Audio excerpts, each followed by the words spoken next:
Hello everyone, welcome to Do IT in Denmark. I'm Trine Strøbæk, I'm the National Coordinator of US Denmark.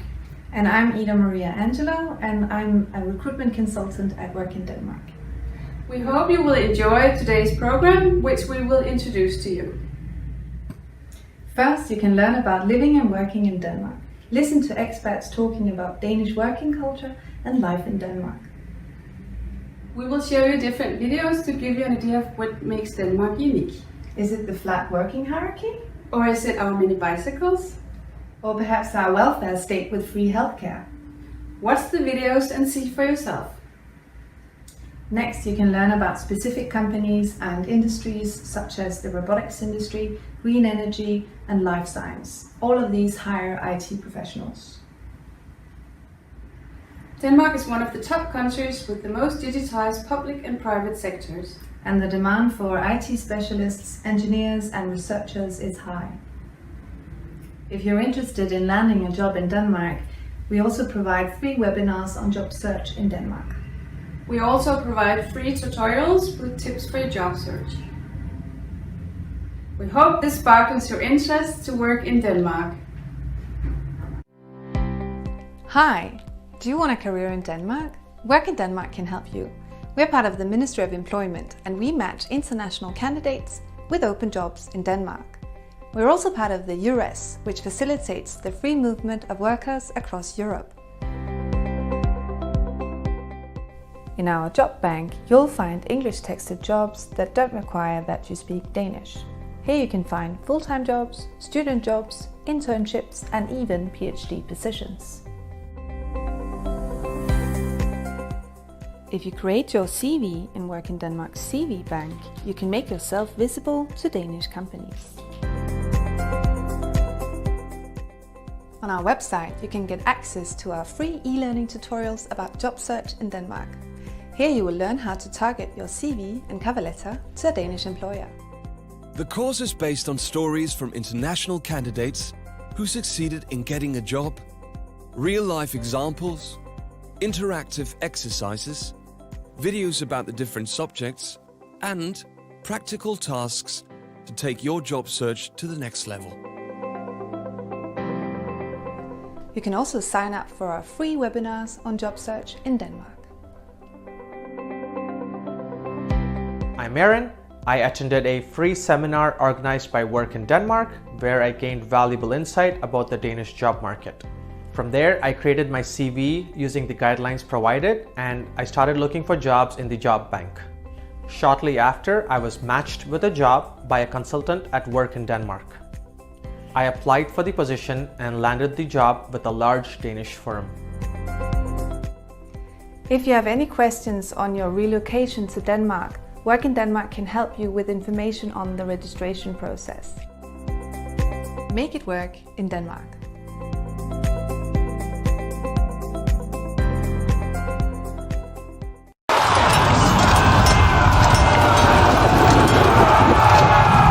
So maybe the Vikings didn't exactly serve as the best starting point for trusting us Danes. But a lot can happen in 1,225 years. At Trust to Us, we welcome you to the land of trust! Surveys show that we're the most trusting country in the world. But what do we mean by trust? Well, in some countries, it would be considered madness leaving your infant unattended in the street. But in the land of trust, that's how we stroll. 72% of the Danes say they trust each other, and that is the highest number in the world. Even the Danish wildlife are of the trusting nature. I mean, imagine this scenario in downtown Manhattan. Blind trust has led to a lot of things, and in our country, we trust our chefs. As a result, wild fooding has become mainstream. Se, jeg har fået en hvid chokolademad med i dag, med skovmyre på. Må jeg smage? Ja. Det giver sådan en god effekt med myrerne på. Sådan lidt citrusagtigt. In Denmark, we keep our word, and we're never late for an appointment. We have the most precise mechanical clock in the world, and since it was built more than 50 years ago, it has never been late. Not once! Right now, the first act is starting. The capacity of the opera is 1,500 seats. That's a lot of jackets. And here's another thing. They're left completely unattended. But I better leave this one hanging. I trust someone will need it later. We even trust our men to take maternity leave. This is Denmark, a bunch of trusting folks. Some might call us naive, but we believe that trusting one another makes all the difference. And you should try it too. Try trusting someone just for 5 minutes a day and see for yourself the magic power of trust.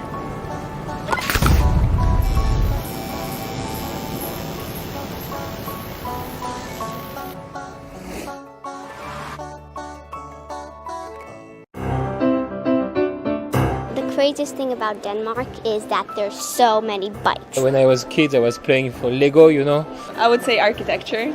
The design. I came here to see what the food was like. I heard there was some pretty good food. Very healthy, very clean.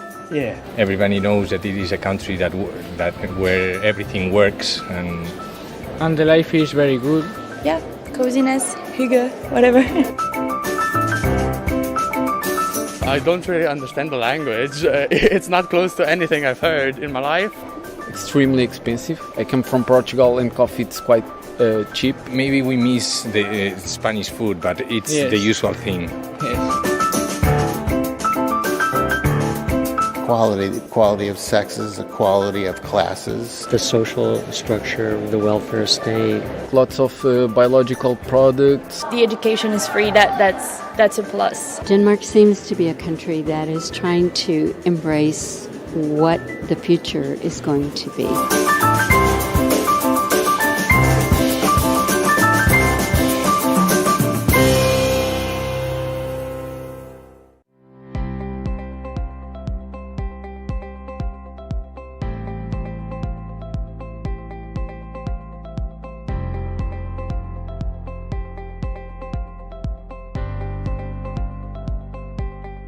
Denmark is a small country in the north of Europe with 6 million inhabitants. Denmark is known to be one of the happiest countries in the world. We have a high standard of living, a high level of social equality, and a very safe society. You might have heard about our concept, our famous concept of hygge. Hygge is about taking time away from the daily rush to be together with people you care about, or even by yourself, to relax and to enjoy life's quieter pleasures. In the last couple of years, a number of books have been written about hygge. You're more than welcome to read about it, but why not come to Denmark and experience it for yourself?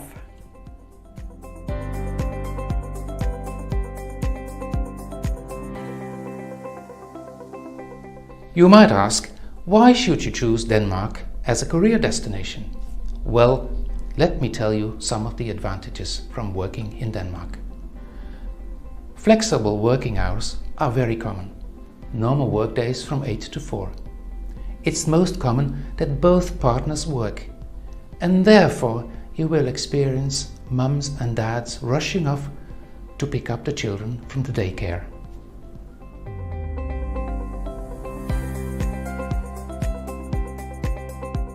Consumer prices in Denmark are relatively high, but they must be compared with free-of-charge welfare services and the salary level.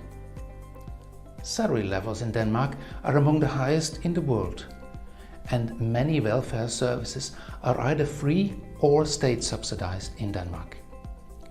Medical help, hospital treatment, schooling, including university and elderly care, are all free.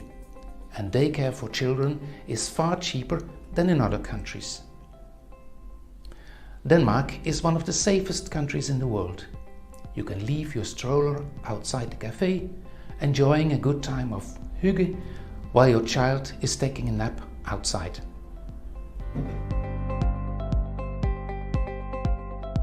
Companies in Denmark value international talents. They see diversity as good business. Danish companies hire internationals not only to meet the demand, but also to seize some of the many opportunities that internationals bring. For instance, they come with knowledge of foreign markets, language and culture, which can help to open doors for increased exports and customer satisfaction.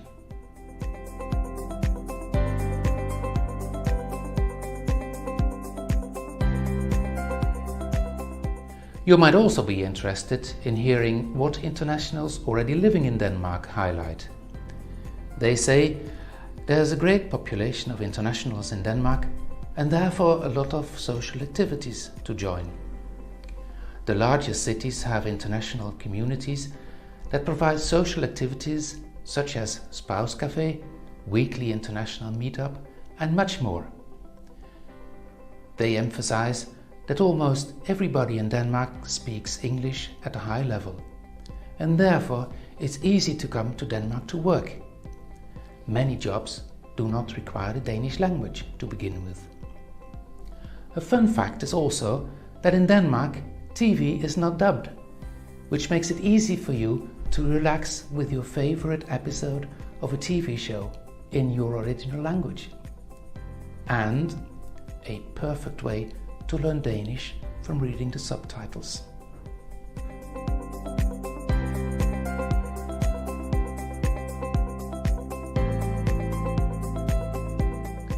They also mention some of the difficult issues with living and working in Denmark. Everybody is talking about the weather, nobody can do anything about it. Sometimes you will experience all 4 seasons in one day, and you will also experience beautiful summer days spent at the beach. Many also find it difficult to understand the Danish private culture. Remember, it takes time to get a social network, and it takes a lot of effort on your part. And finally, the language. It's difficult to learn a new language, and Danish is difficult to pronounce. But the Danish state offers free of charge language classes, and if you practice, you will get it.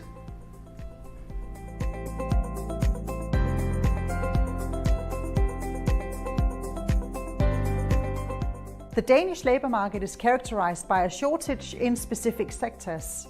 We need experts in IT, life science, engineering, research, finance and medical doctors. We have a high employment rate in general. About 75% of all women work and 81% of all men work. More women than men have an academic education. We also have a low unemployment rate. And all of this means there is a high turnover in jobs and many job openings available to you.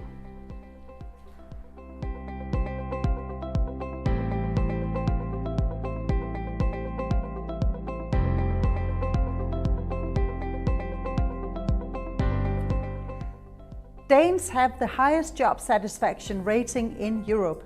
Many highlight the 37 hours work week, or 5 or 6 weeks of paid vacation combined with flexible working hours.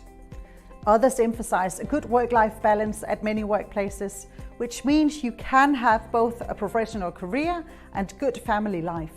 Some employees also get full salary during illness and full payment for the first 2 days if you need to stay at home with your ill child.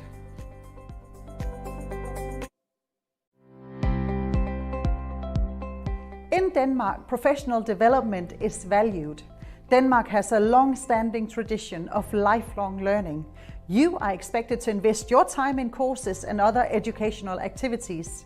And most managers will welcome an employee's wish to participate in courses that will benefit your skills. But you need to take responsibility and you need to be proactive. Danes value that they have great influence on the decision-making process at work.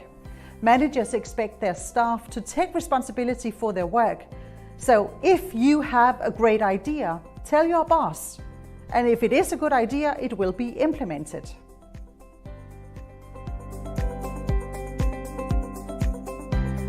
Most Danes place a high value on equal rights. Compared with other countries, social interaction and the tone of voice are informal. Friends, family and colleagues are addressed informally on a first-name basis. It's also common to address superiors by their first names.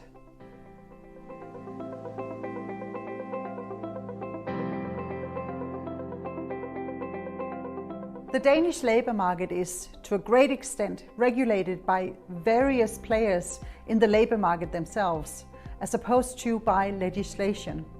Under the Danish model, employers and employees reach voluntary collective agreements on pay and employment terms. The trade unions play a very important role in the Danish labour market, and there's a high level of union membership among Danish workers. Trade unions assist with cases regarding pay and working conditions and can help in connection with work-related injury cases. They also offer career advice and interesting courses relevant to their members.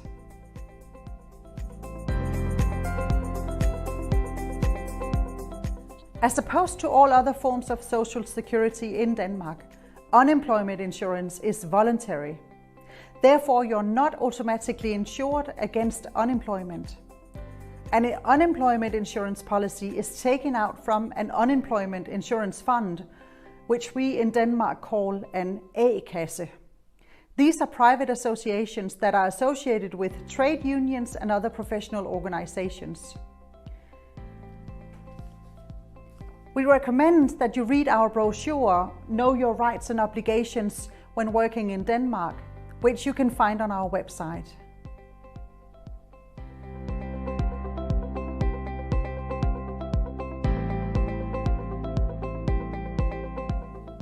Most Danes have a high level of education, and they take interest in their social circles and local communities.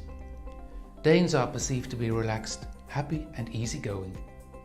All the same, many foreigners find it difficult at first to become acquainted and make friends with Danes outside the workplace.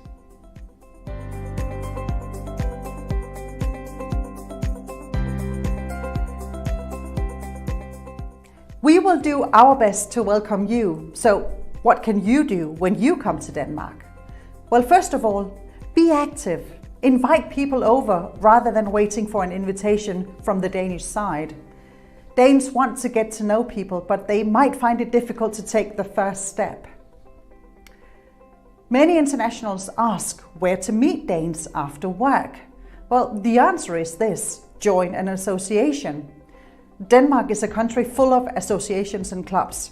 On average, each Dane is a member of no less than 5 associations. We go to sports, we go to evening classes in cooking or kite surfing, or we participate in volunteer work such as being a Scouts leader or coach the local children's football team.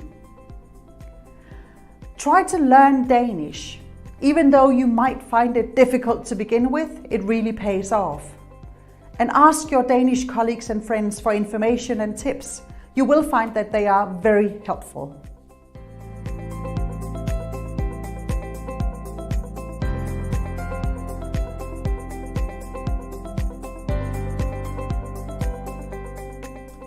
When you get a job, you have to register in Denmark.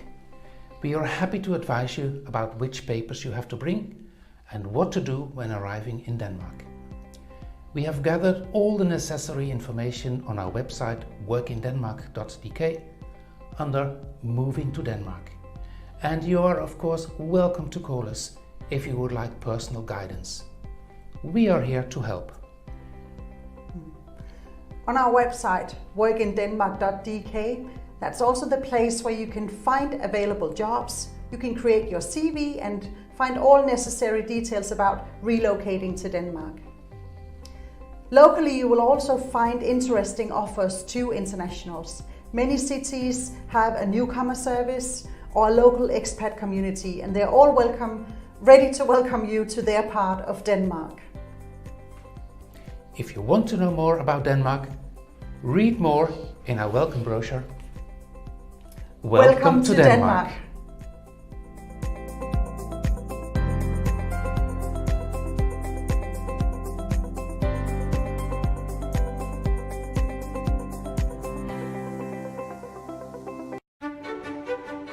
I've lived here since 2008.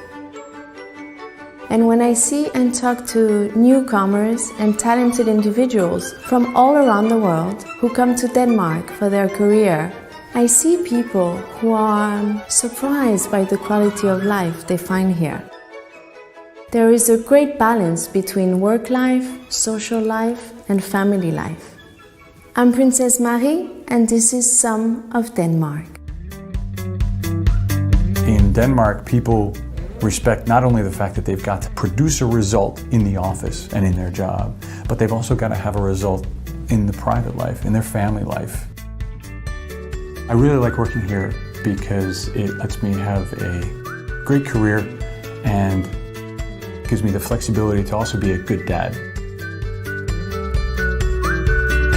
I think Denmark does a really nice job of taking care of newly arrived internationals, and I would say especially newly arrived accompanying spouses. I think it's unique that there's a focus on the particular situation that we're in and the challenges we might face in terms of making friends, finding activities, getting to know our new towns, and finding a job. I find life with kids in Denmark very nice and very easy. It's a very safe country, it's very family orientated. We can cycle everywhere. It feels healthy here. You've got like natural food for the kids, very organic food. I think here in Denmark it's so easy with kids. I wouldn't swap it for anywhere else.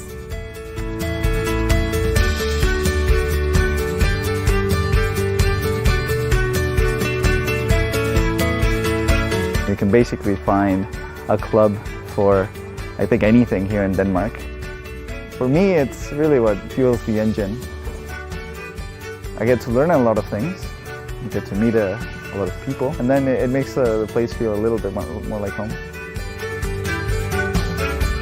What jumped out at me about Denmark when I moved here as a young professional is that I was not expected to slave. It's not expected that you work an 8-to-8 job. That is not what this country is about. They're about having a work-life balance and the meaning.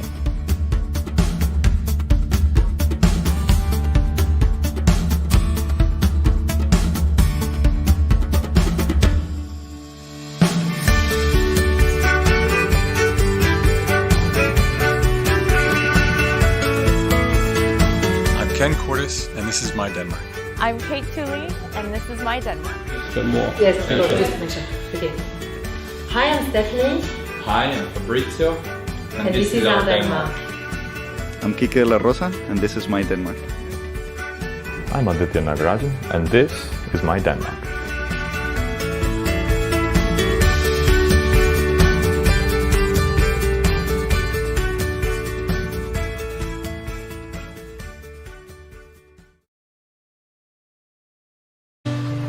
The Danes love to work. They have ambition, a drive to excel and create beautiful things with that certain Nordic touch. But they also love to not work. Where do they go? They pick up their kids and spend time with their family. They have a hobby. They do some sports, get out into the fresh air, the clear waters and the sunlight. They get 5 weeks of paid vacation and 12 months of shared maternity leave. Do they ever get work done? Yes, Denmark has one of the most productive workforces in the EU and one of the happiest in the world. Love your work. Love your life. Welcome to Denmark. Hi, I'm Kay Zander Mellish, author of the book How to Work in Denmark and the online blog How to Live in Denmark. Work in Denmark has asked me to tell you a little bit about Danish working culture. Danish working culture and Danish bosses are going to be different than what you experience many other places in the world. One of the things the Danes are really proud about is what they call their flat hierarchy. That means there's not too many levels of management, and your boss is not going to walk around acting like he or she is much better than you are. In fact, I often find when I go into a room of Danish business people, it's hard to tell which one is the boss. Everybody dresses the same, everybody acts the same. And in a meeting, everybody is expected to contribute. Even the most junior person who just started yesterday is expected to come with inputs and insights into the project and work towards a consensus together. Now, another thing that Danish bosses do not do, they do not play that game of chicken. Who can work the most hours? Who can stay till 8? Who can stay till 9? You can leave at 4 o'clock if you want, and many people do, as long as you get the job done and get the job done right. And this is the most important thing about Danish working culture. You're going to be given a lot of independence and a lot of responsibility and be expected to produce based on your own initiative. So if there's a project, your boss is going to talk to you and say, hey, here are the objectives. This is the timeline. Maybe this is the budget. Can you do this?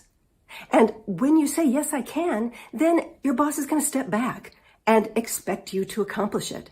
You're not going to get a lot of monitoring. You may not get a lot of guidance. You will get a lot of trust. They will assume that if you said you can handle the project, you can handle the project.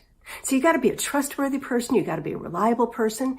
If you're the sort of person who needs a lot of guidance, you can get that, but you're going to have to ask for it. It's always my number one tip to internationals working in Denmark. The Danes will really happily help you, but you're going to have to ask.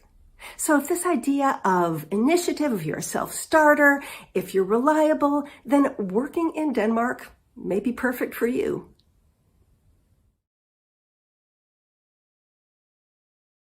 I think there's so much creativity and so many unique storytellers in Denmark.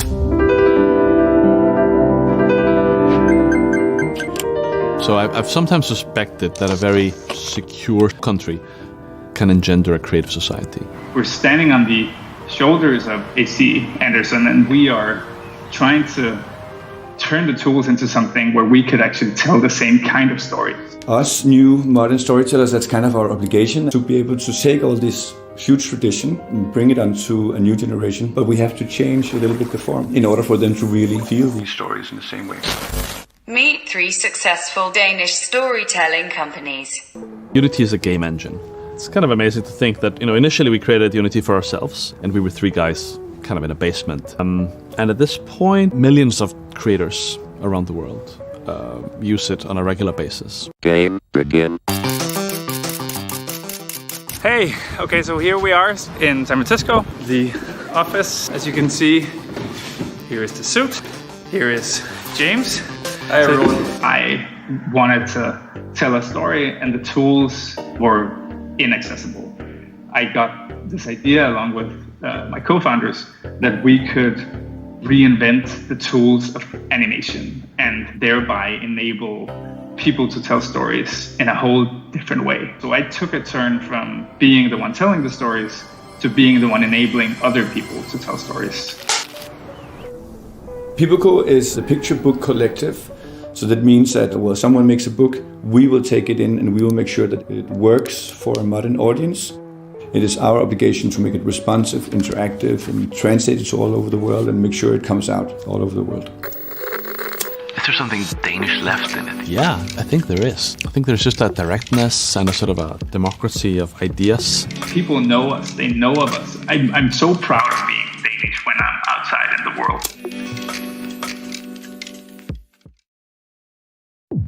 Denmark is one of the top-ranking countries in the world when it comes to digitization of the public sector. We have a huge trust in our system. We have a trust that the hospitals, the general practitioners, they don't misuse the healthcare data that we gain from our patients. The trust needs to be there when you actually send some very personal knowledge about who you are as a person, what medicine that you're using across the internet. There's a lot of businesses who have made a lot of solutions in digital healthcare that is really giving empowerment to the Danish citizens. Having an experience when you are locked to a wheelchair can actually be a challenge. Cora Care is bringing experiences to the elderly and people with dementia. Hvad kan du se? Sidder i en båd. Det flyvemaskine. En flyvemaskine? Ja, du flyver. EasyID is the one single digital secure key to the digital Denmark. It works across public and private sector.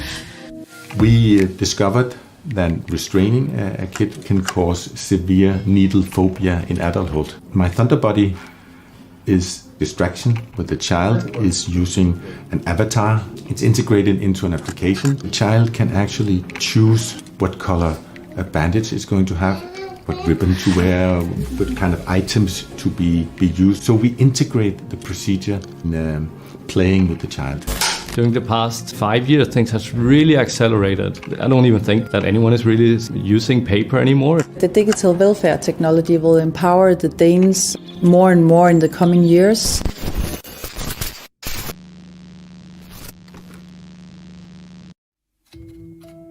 The Danes have a country that is tiny, windy, quite cold, and with a tax rate that would make most people think more than twice before doing their business there.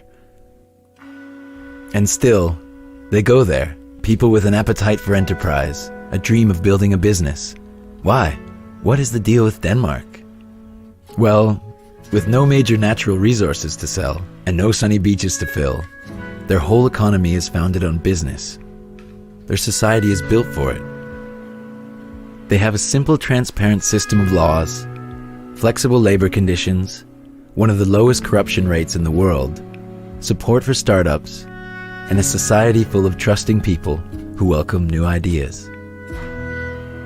And last but not least, they have a country where work isn't everything, where life can be lived both in love and in labor, a good place for work, but also for the worker, a place for family, a place for hygge. This is the deal with Denmark. Any takers?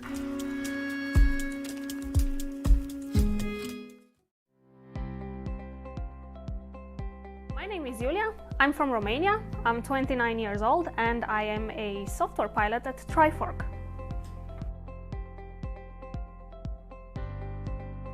I came to Denmark to study when I was 19. I wanted to be a game developer and I thought that studying IT in an international environment would help me on that path.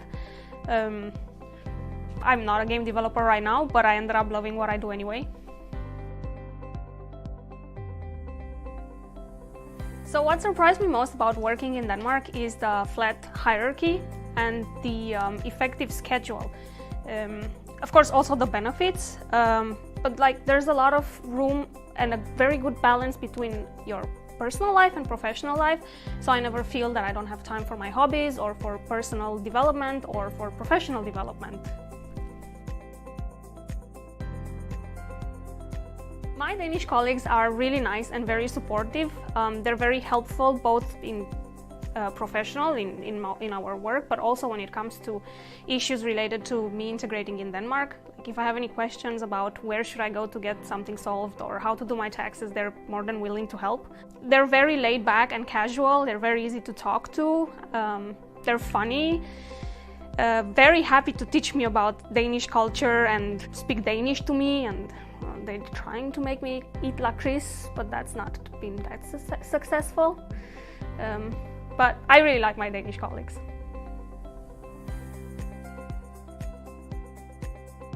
Life in Denmark is very balanced and nice. It's very easy as well.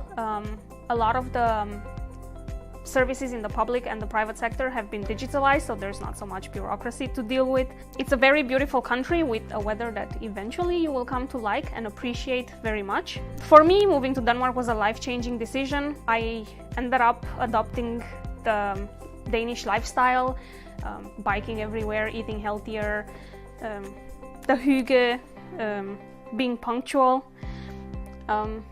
Yeah, sometimes I walk around in Aarhus and I just look at the city and I think it's so beautiful and I really love it.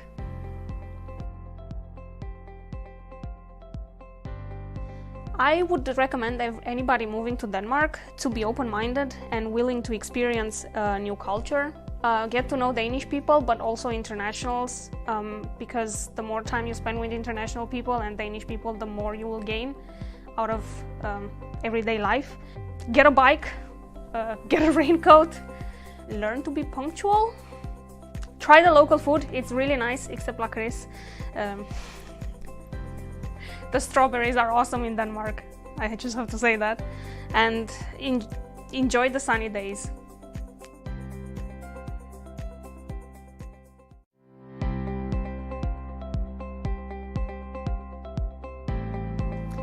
Hi, my name is Francesc. I come from Spain, from a little island called Ibiza, who you can see here in the map.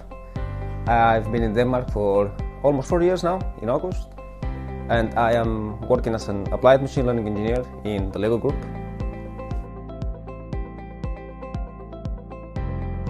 I came to Denmark 4 years ago because I got accepted into a master's in Aalborg University, which is a city in the north of Denmark.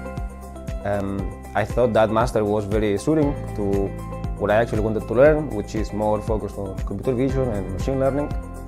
And then during my studies, so I actually got an internship in one of the Danish companies here in Aarhus.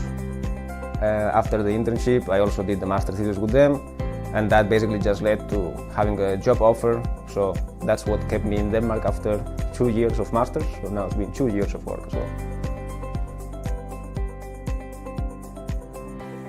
What surprised me most about working in Denmark is, I think first thing is the work culture, how everybody is very open-minded on things you can do and you cannot do in the office, for example, or with your immediate superior. I think I have not worked that much in Spain, but I think that the main difference is how flat the hierarchy is in the Danish work culture, which means I can just go to my boss and I can openly talk about ideas, proposals, or things that I think should be changed, and they will not look at me saying, who is this guy talking to me right now? So I really appreciate that, because that gives you a lot of power. It empowers a lot of the colleagues you have and all of the things you do in your daily work. I think another of the things that surprised me a lot is that I did not know I could eat so much cake during work hours.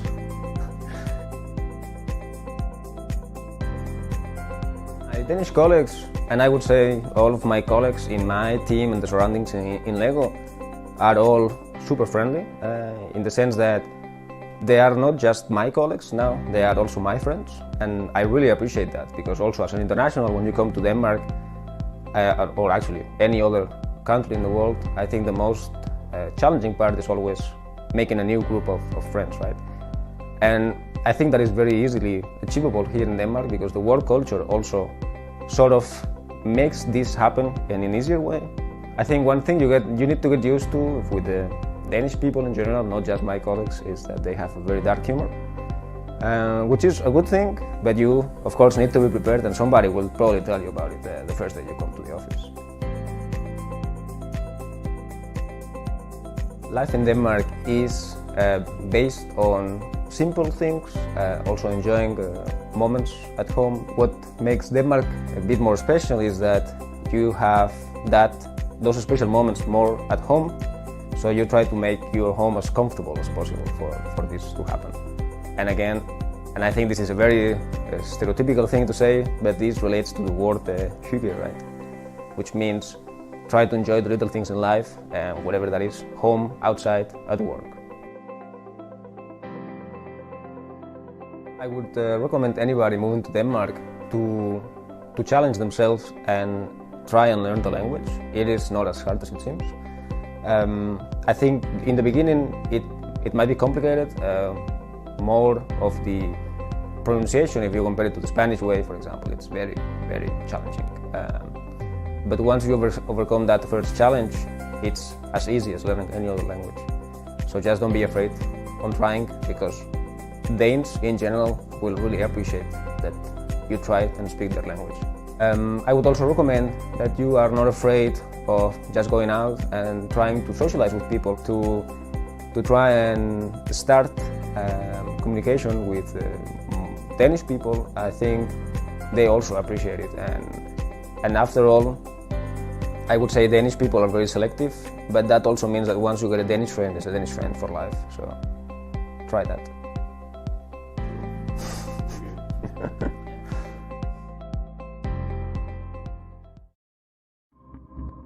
So my name is Guillermo Cosculluela. I'm coming from Spain. I'm working as a programmer at Hidder Kurse Brochus in Odense. The company has a very high technological level, very skilled people. We develop cutting-edge solutions. The best thing about my job is when I have the feeling that the job is well done. I get to do that in Denmark. Here in Denmark, companies have a more flat structure. The employees' point of view are taken into account. They are always open for new proposals, and people are always willing to help. Denmark can compete with other countries because of the prices, but Danish companies are more focused on quality and innovation.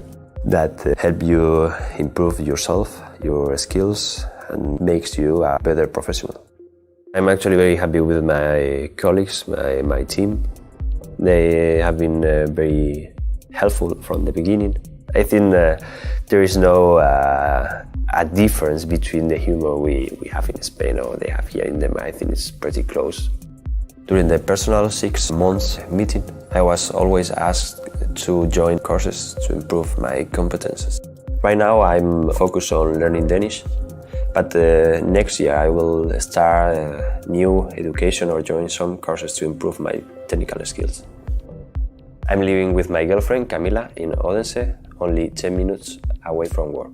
Odense is a cozy city, and it's where the famous fairy tales writer Hans Christian Andersen lived.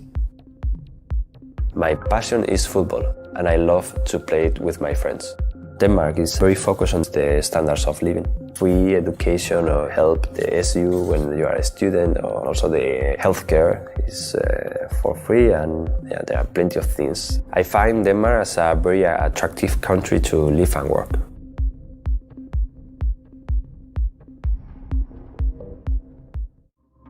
Hi, my name is Kasia. I'm coming from Poland. I'm working in Denmark as a controller in the finance department. I have a bachelor in finance. I have a master degree in management. I really like to work here. We are 200 people and it's about 17 different nationalities. Denmark aims to be the knowledge center. And if we want to have a Denmark as a knowledge center, we need to have very best brains. That's why we need companies with their research and develop departments. The hierarchy in Denmark is much flat than in Poland. It's easier to get in contact with the managers here in Denmark, what helps me to talk openly about all tasks. So it's easy approach. First Monday every week, I'm meeting with my colleagues from the international group. In Denmark, we are more flexible here because we can use our flex time to pick our children earlier from the school or dagpleje, and we know that the next day we can stay longer. Maybe life in Denmark is not cheap, but we have higher salary. I have here everything.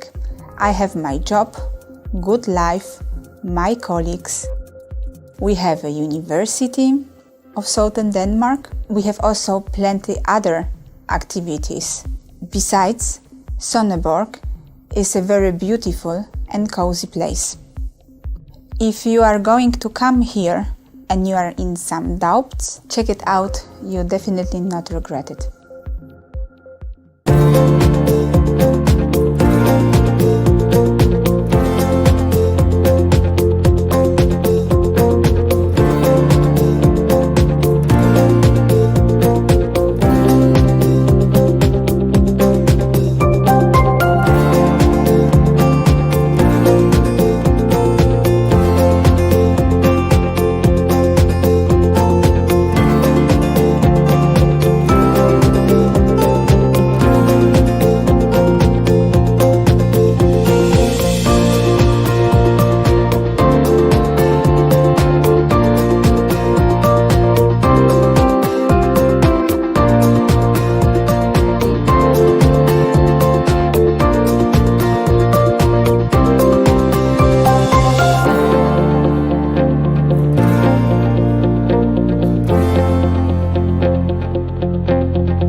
Danish ICT industry is a vibrant and highly digitized industry.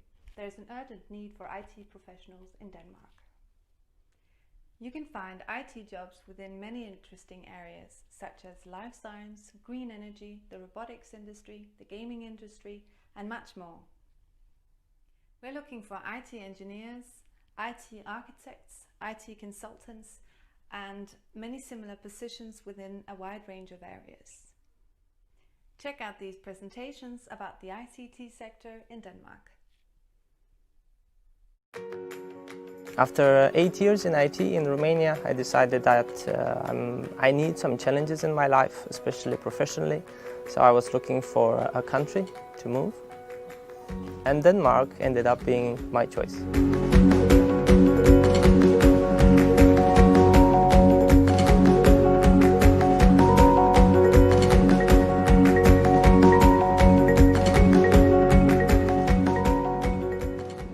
I come from Croatia and I came to Denmark to study ICT engineering.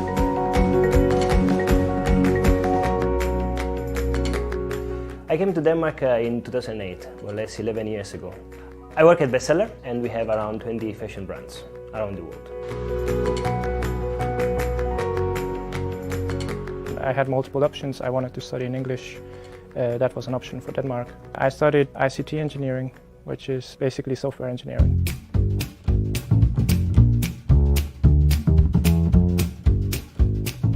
The IT market in Denmark is very dynamic and progressive in the same time. So it's up to date to most of the progress in the IT world, and that would be one of the first benefits. I can definitely understand if someone wants to go to Silicon Valley. There's a lot of excitement going on there.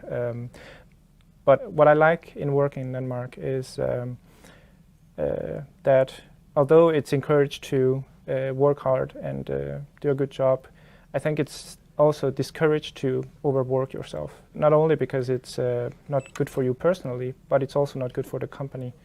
Because I was offered actually to join Google, for instance, or to join Facebook multiple times, but I didn't want to. Because one of the things that is very important for me is, of course, the career and etc. But on the other side is also the possibility of having a family without any problems. So the welfare system that you can find here in Denmark, you cannot find anywhere else in the world. It's very unique.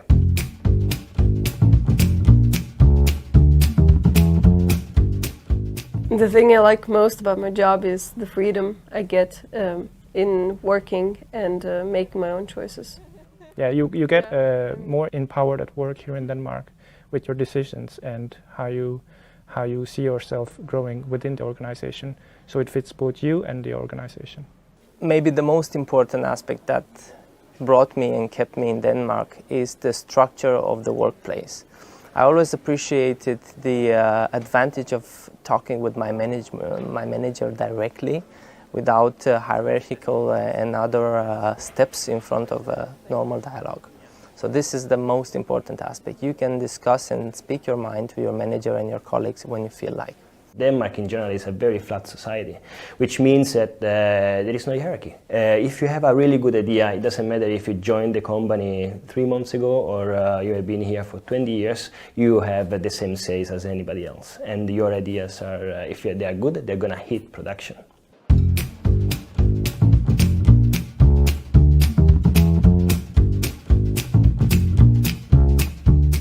My name is Cornelio and I'm working in the dairy industry. My name is Angelo.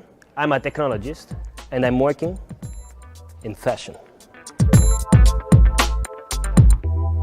My name is Alpar. I'm a systems engineer. And I'm Magdalena and I'm also a systems engineer. And we're working on defense projects. Nailed it.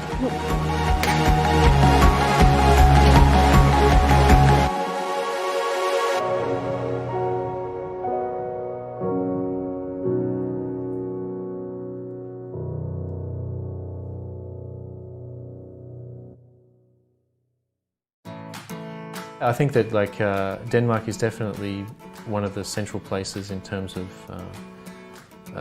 where people are kind of congregating in terms of IT in general.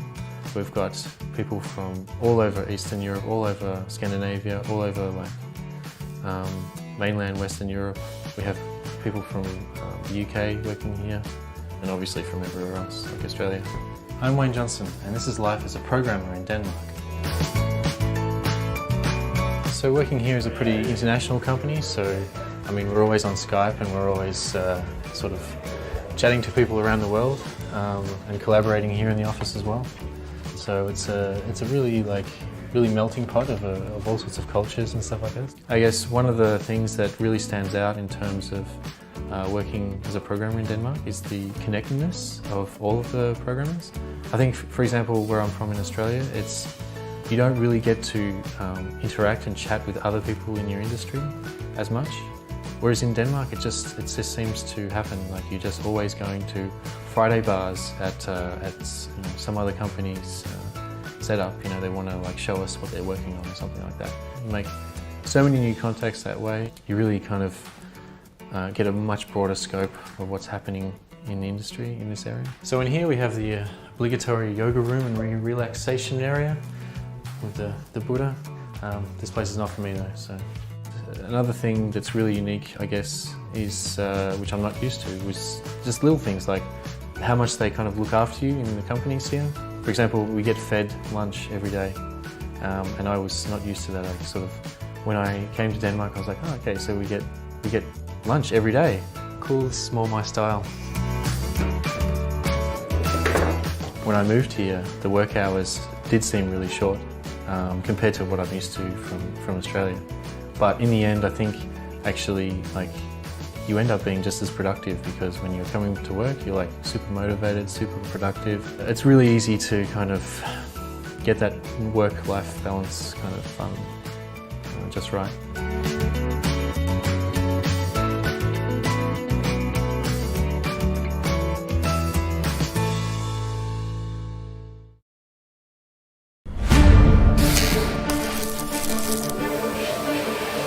Robots are changing our world. They're revolutionizing the way we collaborate, the way we think, the way we work, and the way we create. Robots are helping people work smarter and businesses grow stronger. So imagine a place where robotics companies are collaborating instead of competing, where the ecosystem is capable of commercializing startups and new technologies, where you will find an international test center for drones, and where the university is so good it won the unofficial world championship in robotics. That place is the Danish city of Odense.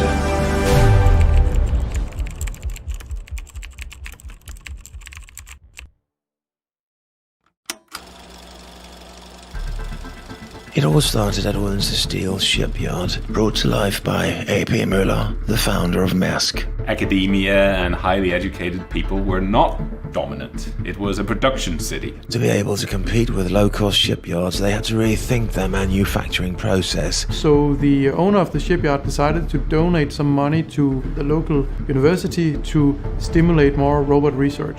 And it was so successful that actual working robots for shipyard welding were produced. Despite their many efforts, the steel shipyard had to close. They were not competitive because of the high wages, and the technology at that time was not ready yet. Shipyard was not the only one that was closing at that time. It was really a point where there was a lot of the large companies that was closing. So there was some kind of bad years. It was a major blow for the city. I'm happy to say that there were quite a number of people who were visionary. So there was a new hope. A new team of innovative people had some great ideas. Maybe you've heard of something called universal robots. We wanted to make a robot that is more like a tool that helps people do their work, more than this big machine behind a fence that steals people's jobs. The team created what today is known as collaborative robots, or cobots. In 2015, everything changed. Universal Robots was acquired for $285 million. It actually opened the eyes for the world at large. Everybody would start talking about the future is collaborative robots. Prior to UR, there was a lot of talk about all the things that never worked in Odense. And now people, they talk about all the things that are possible. So everybody suddenly realized there's something special going on in Odense. And this was only the beginning, because it wasn't just universal robots. There's a whole string of equally great companies in the making. Companies that are also growing at phenomenal rates of more than 50% a year. Ranging from startups to large corporations, Odense now houses dozens of robotics companies and a total of several thousand employees. I have not seen any denser cluster of robot technology anywhere else. We have the university with the world-class research. We have Technological Institute, which brings technology out to the industries. And then we have the local government, who's all for robotics and all for robots. People see each other as colleagues more than competitors. Companies are building their own business on other companies also. And they need each other. So they exchange information, they even exchange people. We have some extremely exciting jobs here that you cannot find in other cities. The limiting factor on high-tech industries is usually talent. And talent is attracted by talent. And the critical mass of talent is in Odense. There's a huge interest in investing in Odense now. And it's been a lot easier for the startups to raise funding. When you come out and say that you are part of the Odense robot cluster, you get an ear with the customers. But Odense needs more. It needs you.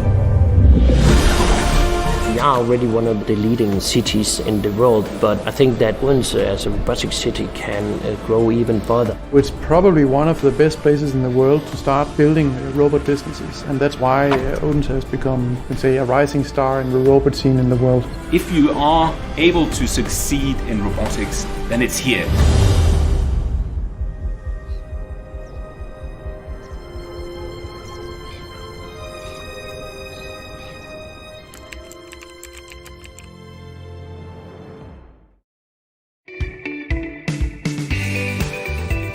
I couldn't think on a better place to be. Every person have a lot of responsibility. You don't feel constrained by the management. Here in Denmark, I have private life and professional life.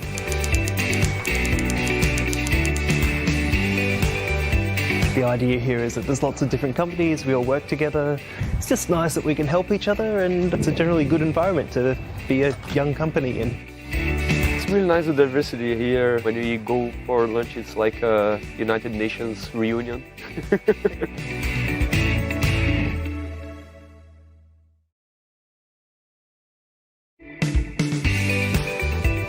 There's a lot of companies, and I have a lot of friends in different companies that also work with robotics. You have to make the robot better every day. You have to keep on improving it in different ways, like add functionalities, fix problems. We get to do daily progress. And seeing what you had in your mind come true and be useful for somebody in the real world, that's quite rewarding. It's fun because it's what I would do in my spare time anyway.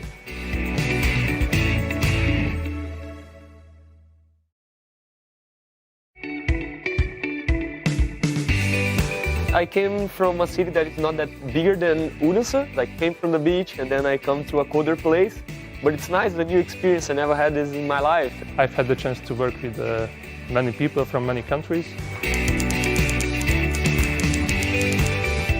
Like a lot of people in tech these days, I found myself over in San Francisco. I started talking to people and they're like, oh, you're doing robotics, you need to go down to this place called Odense. I couldn't have wound up in a better place.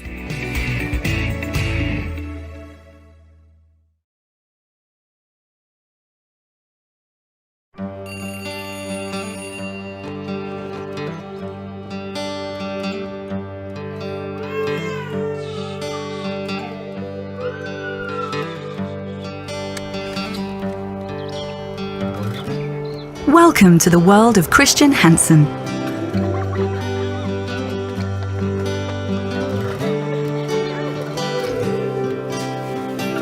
Every day, our natural products are consumed by over 1 billion people around the world. We develop solutions for the food and beverage, nutritional, pharmaceutical, and agricultural industries, using natural ingredients. Join us on our journey to improve food and health for a sustainable future.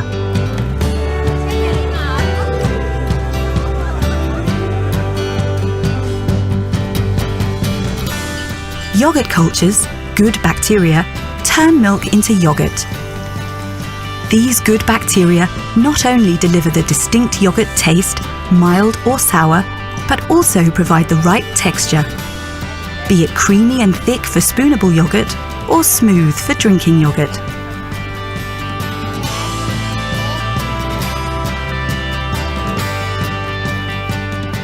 Probiotics, which means for life, are special kinds of cultures.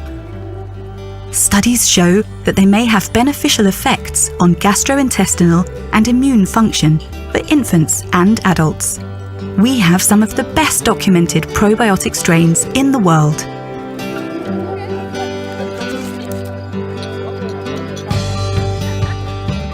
People have used fermentation to produce everyday products such as yogurt, cheese, salami and wine for centuries.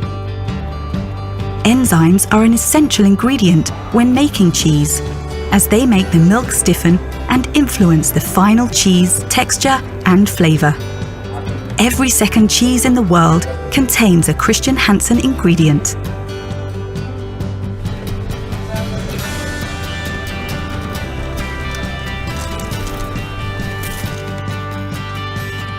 The colour of food is the first thing that meets the eye and plays a crucial role in our perception of its quality.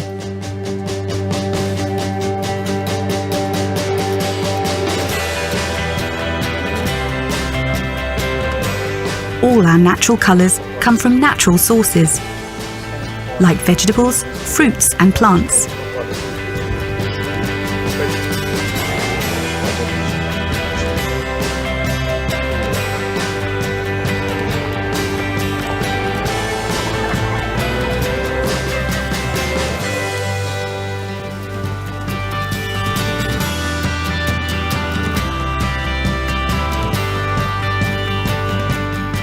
Good bacteria has immense potential.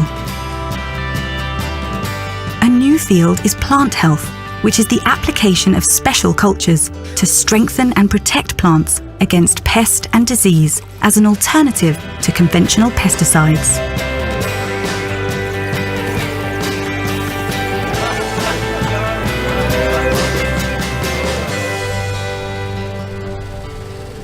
Raising healthy animals while reducing the use of antibiotics is an essential element to sustainable food production.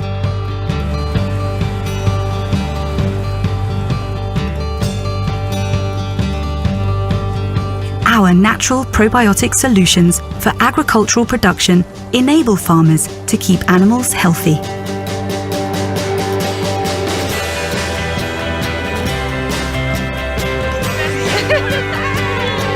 Innovation has been the backbone to our business for more than 140 years.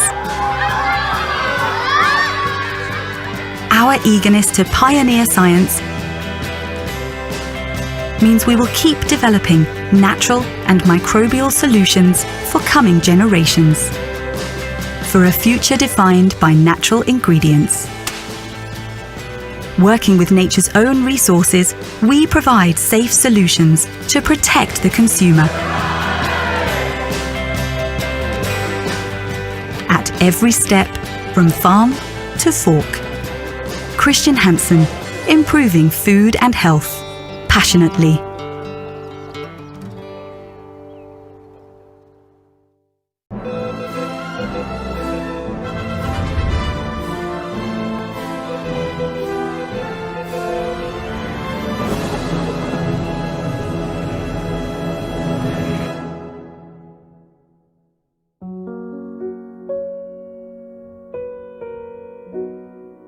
It takes true entrepreneurial spirit to create world's firsts.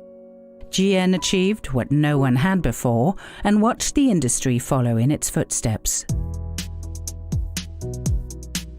GN was the first to make 2.4 GHz technology possible in hearing aids, and in 2010 they showed the world something no one had seen or heard before. Significantly boosting the signal range between hearing aids and smartphones, it was a true world's first for high-quality stereo sound streaming. Previously, the technology user was restricted by cords, wires, amplifiers and modems.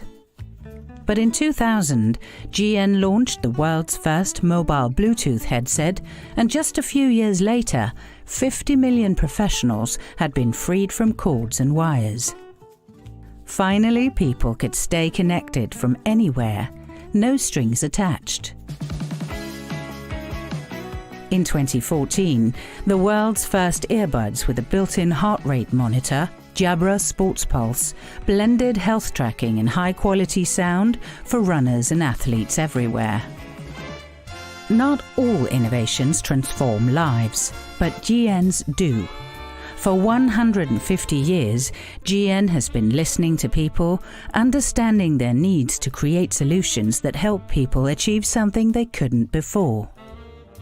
The legacy of these past innovations lives on, as GN continues to improve sound, connectivity and mobility to make life sound better.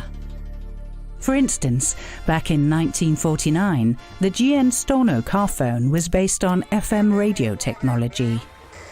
Its two-way transmission was an impressive world's first, allowing both sides to speak simultaneously, a real conversation from a moving car.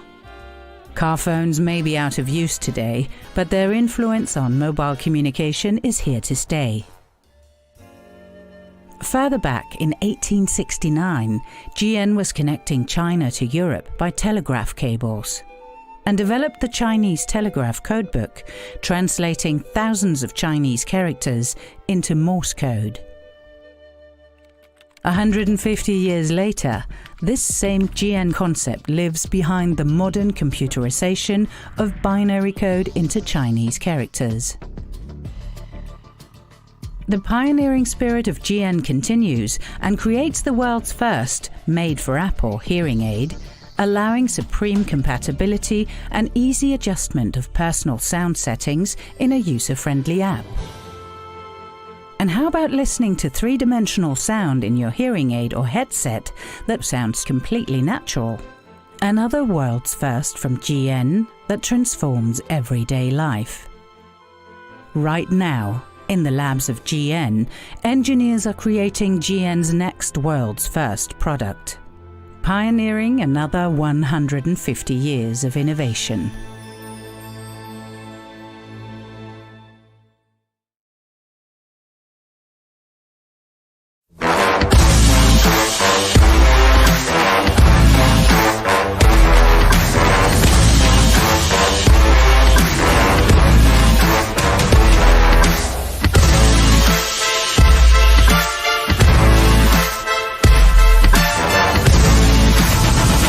I think the creative team at Biotech is one of a kind, really. We know our brand, but I think the Biotech team understands our business, and that's huge. We're a very fast-paced company. Understanding the timelines and understanding the fast pace of being at retail and how retail needs to be very specific, Biotech team has really understand that. I think with these further projects, I think Biotech is definitely such a great partner.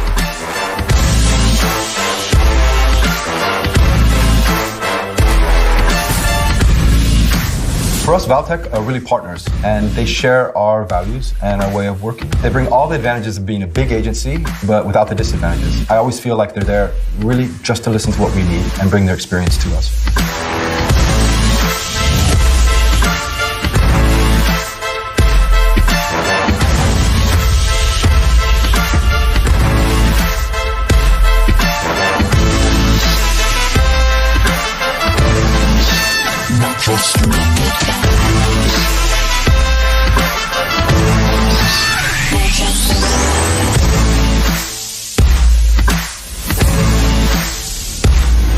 They're also really very good and very innovative in consumer experience, in new consumer experiences. So they're challenging us and bringing us a lot of innovation around new retail, voice, omni-channel, etc., which is very, very precious to us in a time where we need to innovate fast.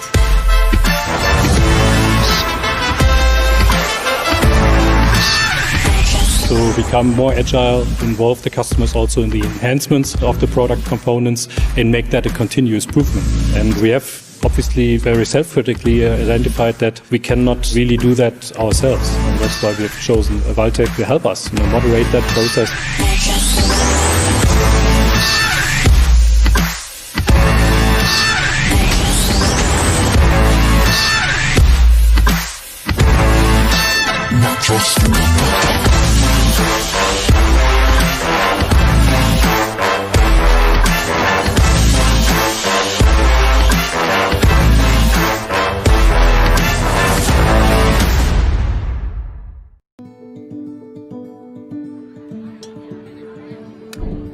TrackMan er basalt set et teknologifirma, der bruger dopplerradar og video-tracking til at capture data i forskellige sportsgrene. Inden for de sportsgrene, hvor TrackMan-teknologien i dag benyttes, især golf og baseball, der bruges af de allerbedste atleter i verden. Hvis vi for eksempel kigger inden for golf, så har vi 800 topprofessionelle atleter, der bruger vores teknologi. Og kigger man på verdensranglistens 100 højst placerede mandlige spillere, så bruger de 86 vores teknologi, eller rettere sagt har købt vores teknologi. De sidste 14 bruger den nok også hos deres træner, når de kommer forbi. Da vi startede TrackMan i 2003, var vores idé at gøre det mere sjovt og mere effektivt at træne sin golf. Når vi taler baseball, så sidder TrackMans teknologi i dag på samtlige professionelle baseballstadions i verden. Primært USA, Korea og Japan. Inden for det, man kalder Major League Baseball og Minor League Baseball. Så man kan lidt populært sige, at hver eneste gang, der bliver kastet en baseball eller battet en bold af en professionel baseballspiller, så måler TrackMan data. For os hos TrackMan er det essentielt, at vi har verdens bedste produkt og sørger for, at kvaliteten altid er helt i top. For at sikre det, så har vi valgt at have al produktion, al udvikling under et tag samlet her i Danmark. Vi bruger også i udstrakt grad danske underleverandører. Vi får vores plastikkabinetter støbt i Jylland. Vi får vores printkort monteret i Fredensborg. Så det er meget, meget vigtigt for os. Og det gør jo en enormt stolt, når man går for eksempel til en PGA-golfturnering i USA, og så ser man, at der står 16 TrackMans linet op lige ved siden af hinanden, fordi det simpelthen er et essentielt værktøj for dem hver evig eneste dag at bruge. Jeg tør godt sige, at TrackMan har revolutioneret den måde, golfspillere træner og udvikler deres golfspil på. Vi har taget en kompliceret teknologi, dopplerradar-teknologi, kombineret med videotracking, puttet det i en boks og gjort disse data tilgængelige for golfspillere, golftrænere, topatleter på deres iPhone, iPad eller et hvert mobilt device.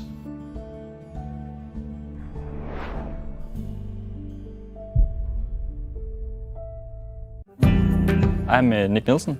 I work as a release train engineer, which means that I am the Scrum Master of Scrum Masters for our Agile release train, and that is software development. In my current job, I work with different teams and try to change the way they work so we can solve the really big problems together. In Grundfos, we work with a lot of different IT solutions that will help both mitigate the climate crisis, but also work with some of the problems that are actually caused by the climate crisis. Working at Grundfos, I actually get the chance to make a bigger impact in the world. There are a lot of IT companies in the world, but there are very few that actually work very goal-oriented towards solving some of the biggest problems in the world. And that is a big passion for me when I drive to work every day. IT is all around us, and we're seeing more and more connected devices, we're seeing more and more connected people. So working with IT is changing the world. We are working with the Sustainable Development Goals, and I don't see any goals that have a higher purpose than those.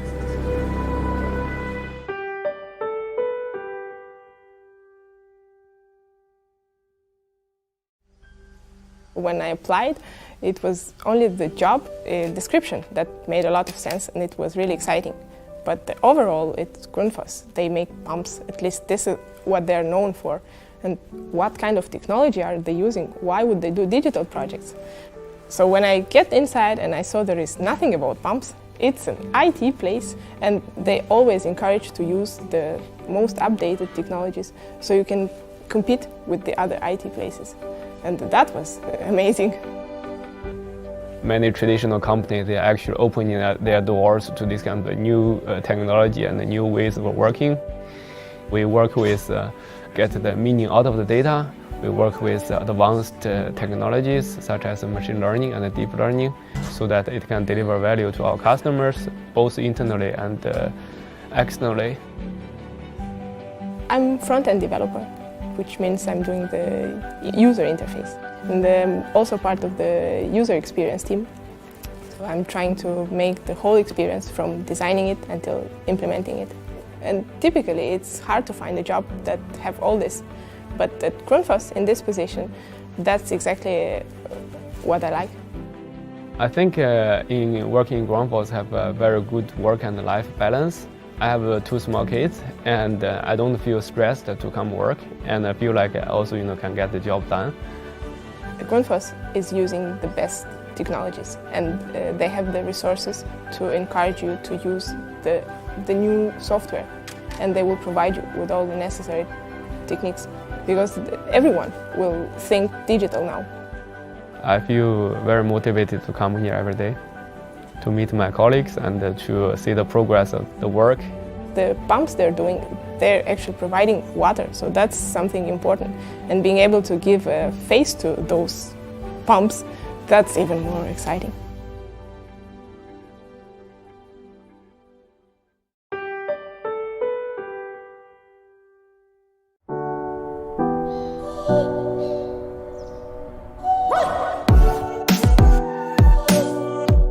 Je m'appelle Marie-Catherine, je viens de France et je travaille en tant que chef de projet.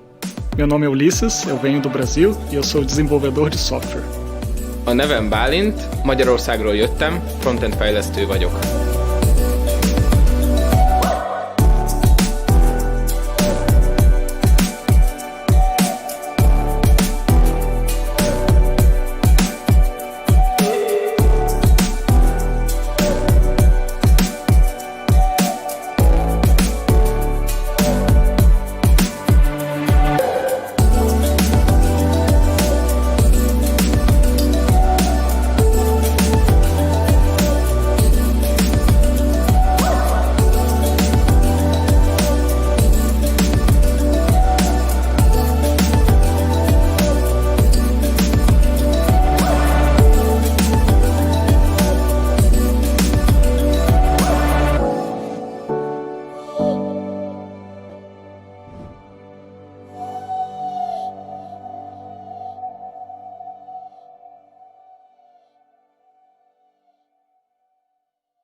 First of all, research our company, investigate our website, read the job description carefully, and see if you have the right skills and if our company culture appeals to you.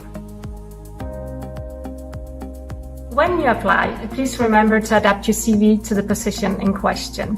We tend to read the CV first, therefore it's crucial that you outline all the right technologies, all the relevant technologies, and state the level of them. I would recommend you to maybe have a short summary where you outline your core competences, your areas of responsibilities, and why you want to relocate to Denmark. In your cover letter, explain what motivates you regarding the position. Give us concrete examples how you would fulfill the role, and elaborate on how you are as a colleague.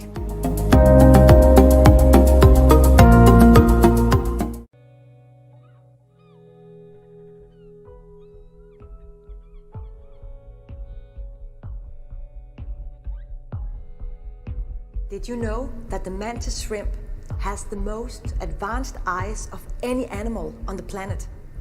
Actually, the eyes of the shrimp are so complex they can detect even neuron activity in other beings. Now imagine if we humans were able to look beneath the surface, see beyond the obvious, to see and understand the same vast amounts of information as the mantis shrimp. With video technology, we can. We're able to see 360 degrees. We're able to distinguish between objects, colors, movements, even moods. We're able to analyze the past and predict the future. These are some of the important capabilities in creating an intelligent and more responsible world.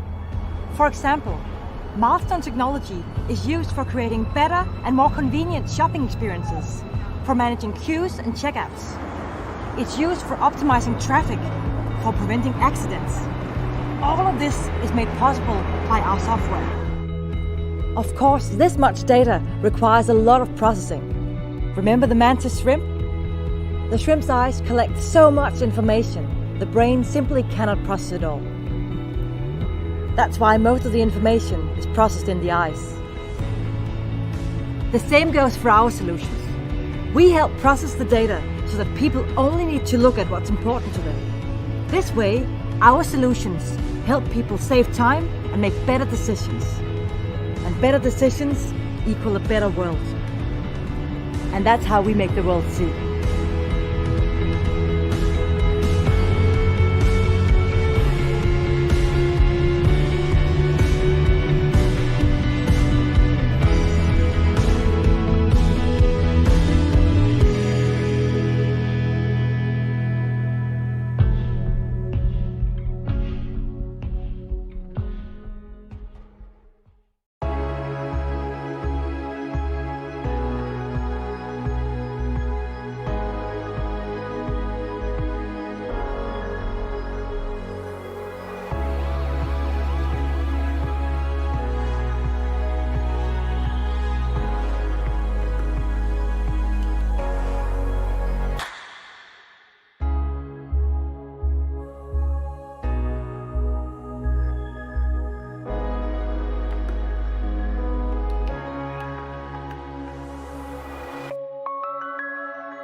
Containers are the building blocks of global trade. They connect producers and consumers across continents.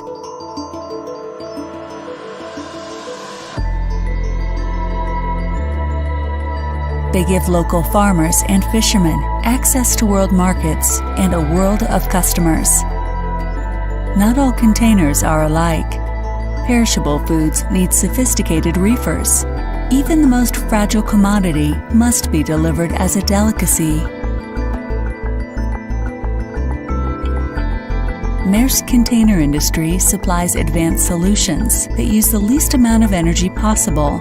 In a world with scarce resources, this is what gives everyone a chance to enjoy the fruits of global trade.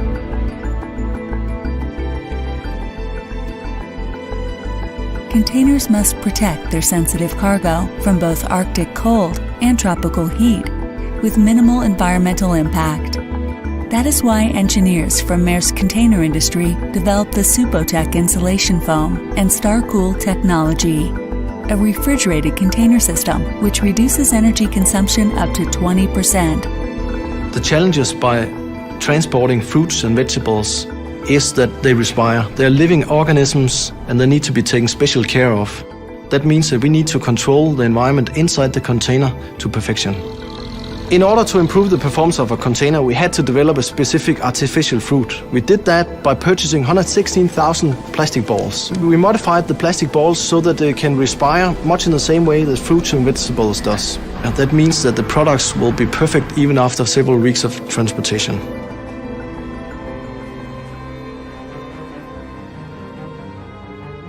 With its keen focus on energy efficiency, Maersk Container Industry has quickly climbed to be one of the world's prime suppliers. But there's more to the story.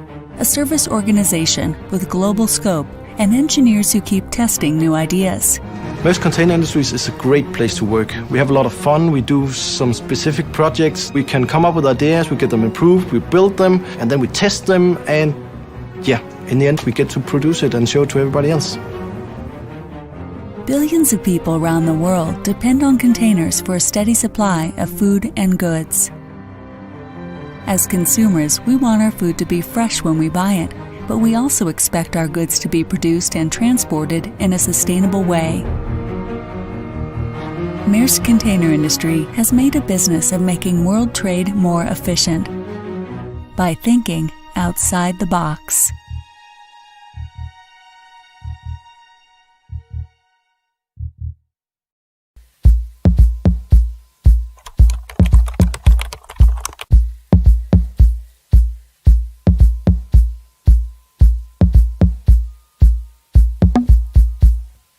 I studied in Madrid, and after that I moved to Copenhagen to study management engineering in Denmark Technical University.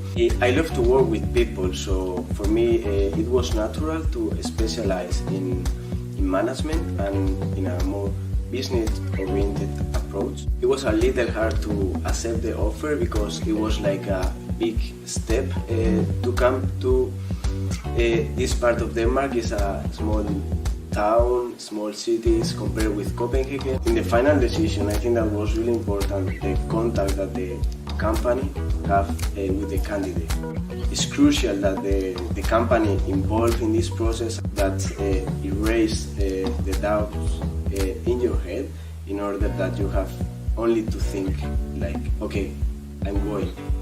They showed me that, okay, you are in Copenhagen, your life is great there, but if you come here, you are not only going to have a good opportunity of work, like more options in your daily life. For me, that was really important. I think that MCI is a really good place for work because here we really make a real impact in people's life. And I think that that's really, really impressive. And working here, you can really feel how all the colleagues want to improve the technology in order to improve the containers. If I would have to give a piece of advice to someone who is thinking about coming to South Jutland, I would strongly recommend go there, try it, and that would be better than you expected.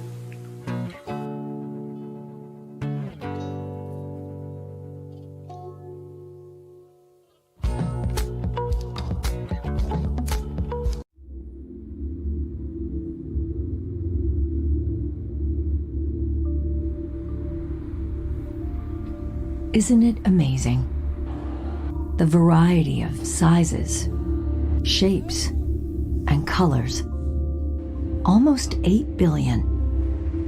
And yet, we all wear the same one, every day. It's your vulnerable armor, yearning to be touched. The most precious thing you can ever show another person. Your skin. It doesn't tell much of who you really are, but it says a lot about the life you're facing. The highlights, the shadows, the sense of belonging, the urge for acceptance. Look around you. In every family, you'll find someone. Someone living with a skin disease, needing a cure, dreaming of a miracle.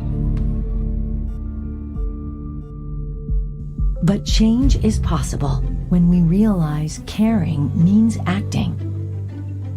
When we look beyond current solutions, constantly improving and extending what is possible today for the benefit of patients. This is not dreaming. We are changing the game, pioneering dermatology, basing our work on a solid foundation, continuing our legacy.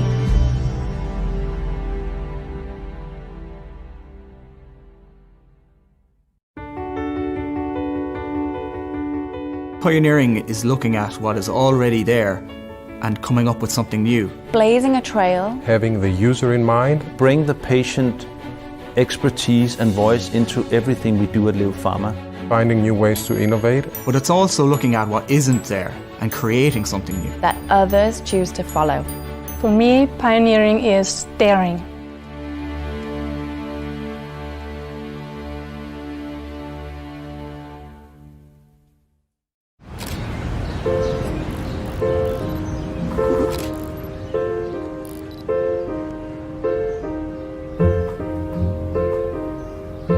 The thing that attracted me to Denmark back in 2011 was the fact that there was a good opportunity for me to use the skills that I had.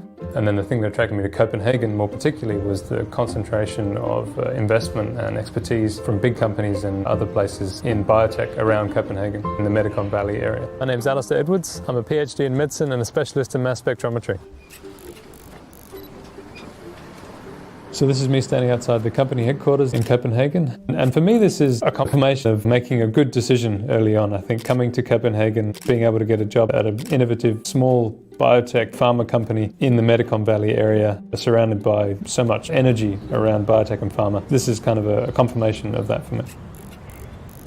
Medicom Valley is just a descriptive term for the area around Copenhagen where there's a concentration of lots of life science, biotech, pharma industries, all working together and collaborating.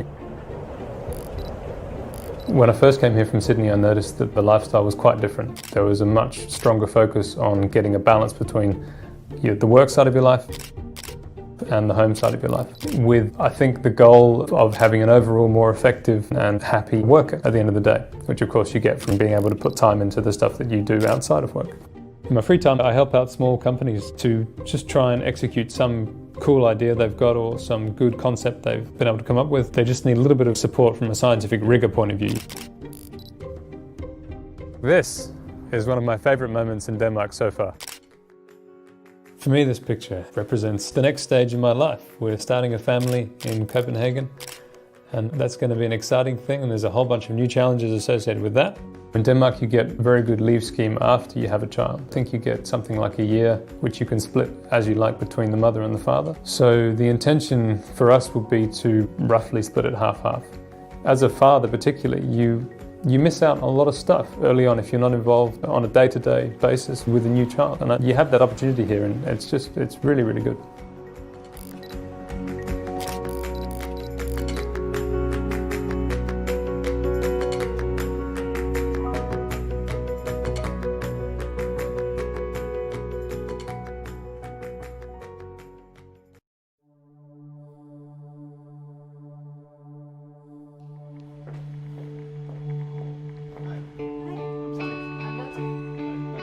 Welcome to this film introducing IDA, the Danish Society of Engineers. My name is Lotte Ellegaard and I am Global Manager here in IDA.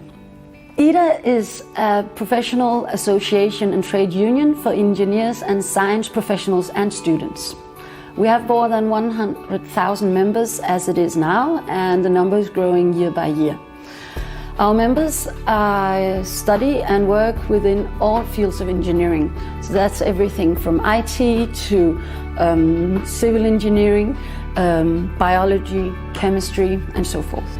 We have members in all steps of their career, you could say. So that's everything from students to student workers to people working as engineer, consultants, project managers, self-employed, even freelancers, and then all the different management levels up to top management.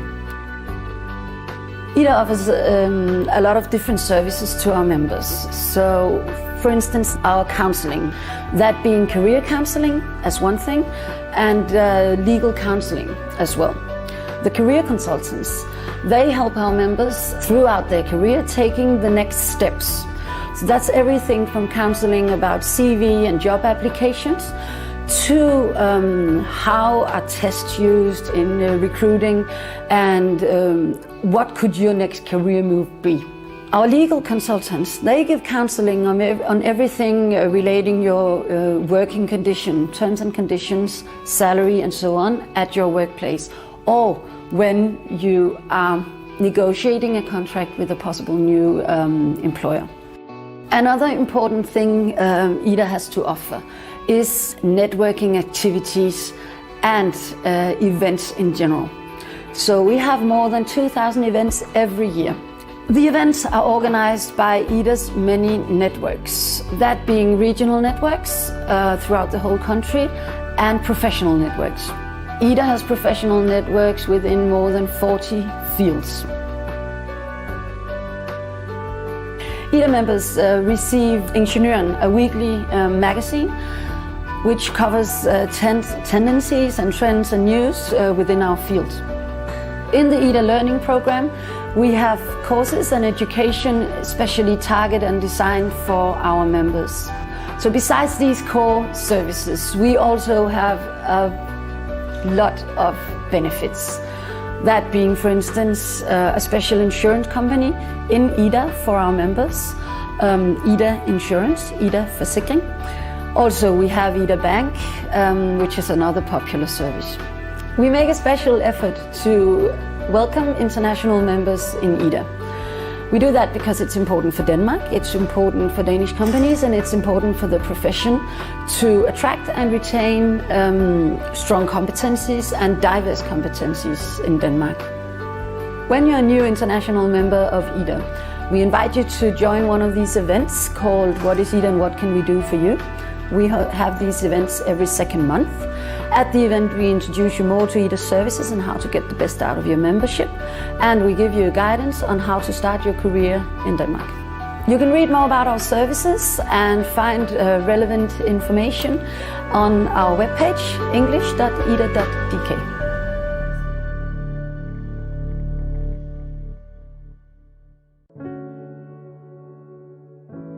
Unity started out in Denmark, and we have grown from very small team in Copenhagen to 2,300 people worldwide.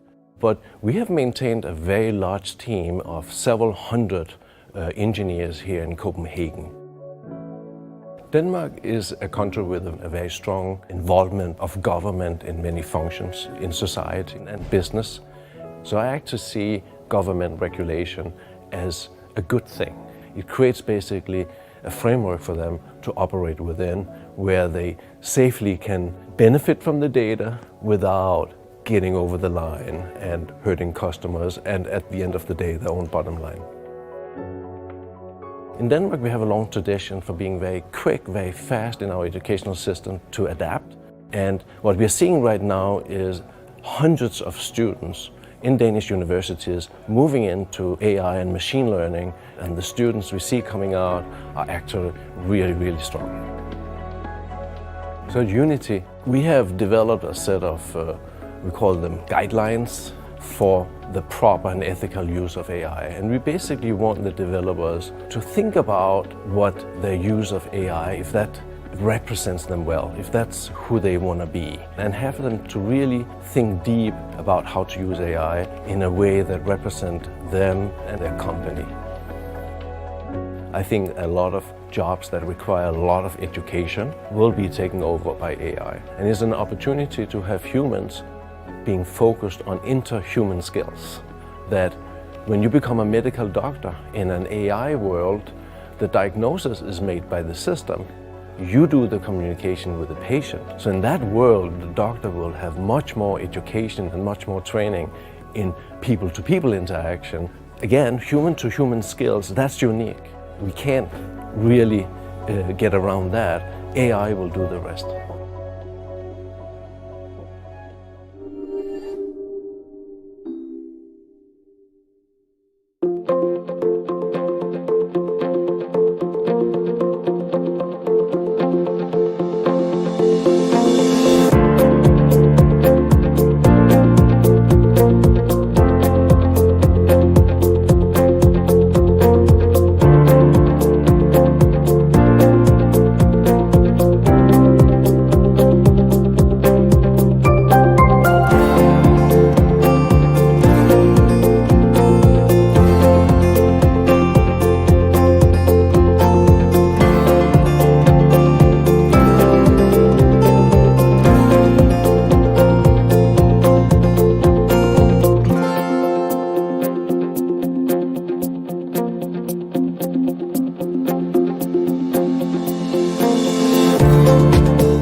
So now you've heard a little bit about Denmark and what we have to offer ICT professionals. But how do you land a job in Denmark once you've decided to come here? Work in Denmark offers useful tips on your job search in Denmark. In the next section, you can find an overview of how to use Work in Denmark's CV and job bank. We also offer both online tutorials as well as webinars that you can attend for free. Get smart on how to target your CV and cover letter to a Danish employer. We're also here online to answer typical questions about job search in Denmark, as well as the Danish ICT industry. Research, research, research. That's the magic recipe for writing a good cover letter. In Denmark, the cover letter is often as important as the CV itself. It helps companies determine how you might apply your skills to the job at hand and lets them know that you truly understand their needs. A good place to start your research is the job ad itself. Danish companies put a lot of effort into creating job ads, so read them closely. Pick the top 3 to 5 essential requirements from the advertisement and answer them carefully. You can see other good research sources here. Things like the company's website, especially its value and mission statements, or LinkedIn. Maybe you know somebody who works there. You can even call the company with questions, but be sure to see our video in this series on contacting companies first. When you're ready to begin writing, remember to make a unique cover letter each time you apply for a new job. It's important to write about why you want to work for the company, but be concrete about your motivation. Is it their products, their culture, their markets? And finally, remember to stay focused on what the company can gain from hiring you, not what you can gain from being hired. If you need more help or have specific questions about your cover letter, please don't hesitate to contact Work in Denmark. We're here to help.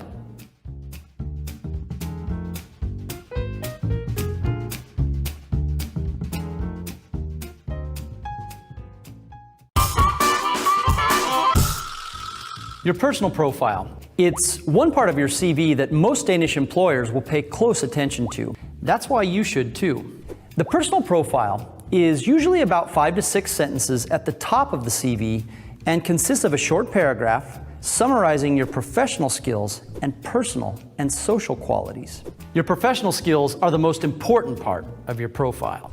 When writing about them, think in terms of keywords. When searching for candidates, employers will often use these keywords to find you.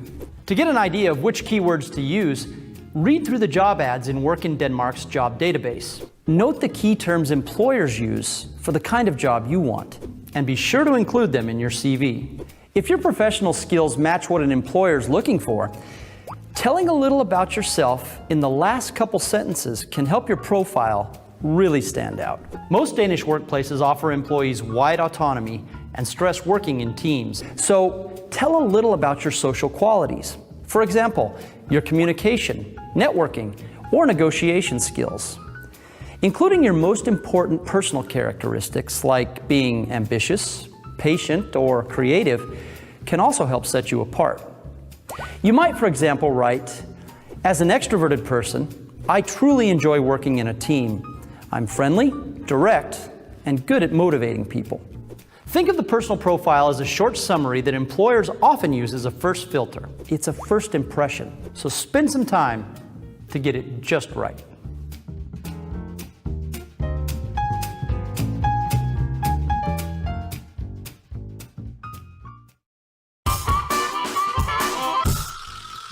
In Denmark, many companies fill jobs through unsolicited applications. That's why it's generally acceptable for job seekers to call a company and express interest in working there, even if the company does not officially have a job ad or open positions.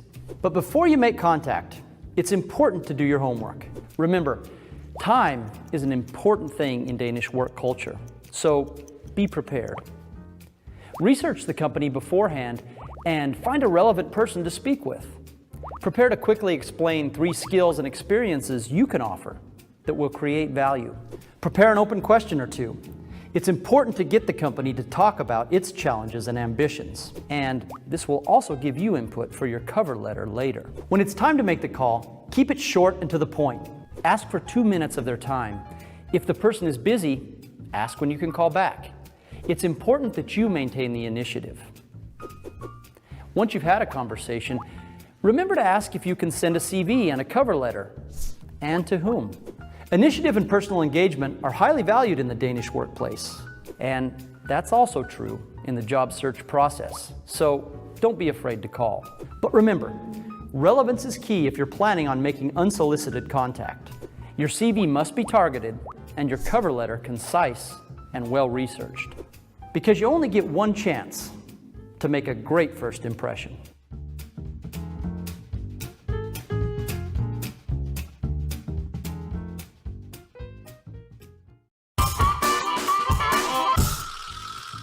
To call or not to call?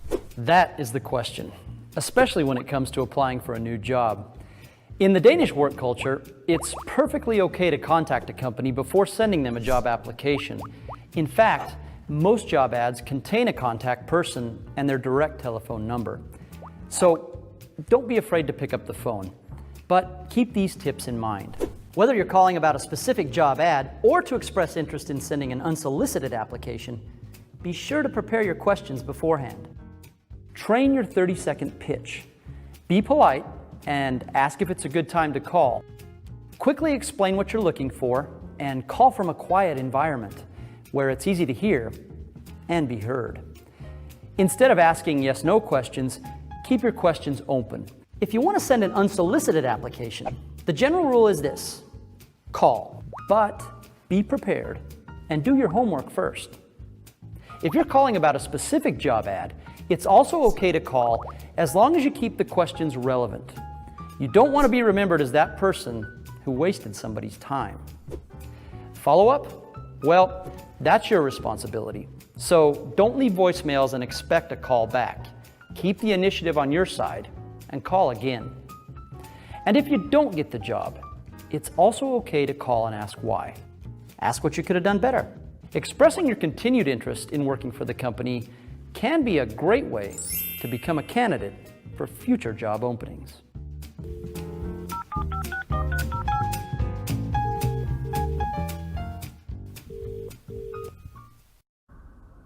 Hi, I'm Kay Zander-Mellish, author of the book How to Work in Denmark and the online blog How to Live in Denmark.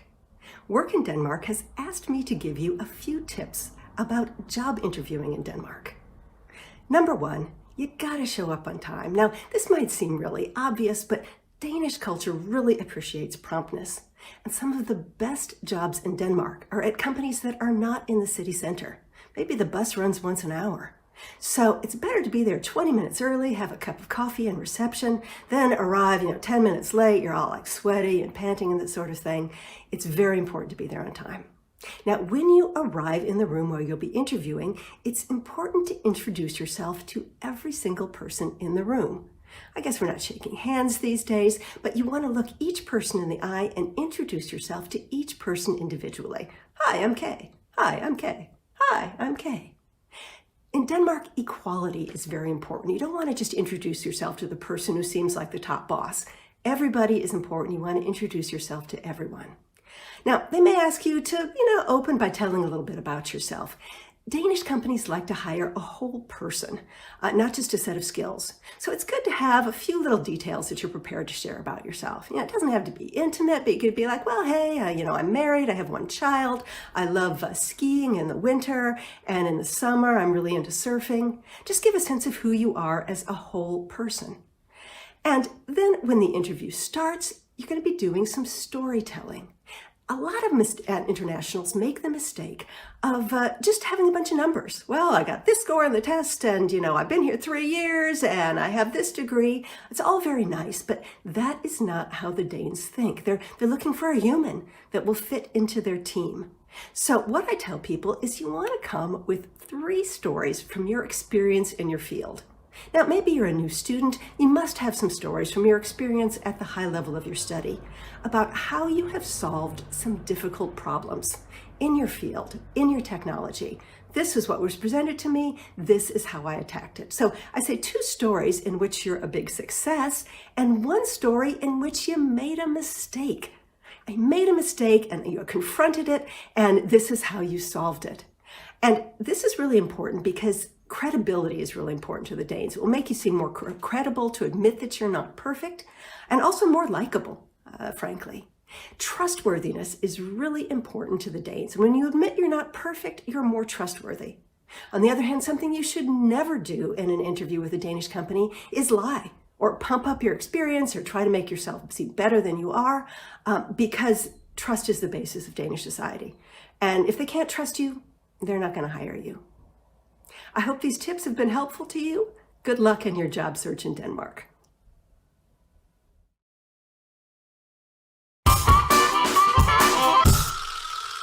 Work in Denmark's job database is a great tool to help you get started with finding a job in Denmark. Searching for jobs is easy. From the front of the page, just enter a keyword or job title. Let's try this one.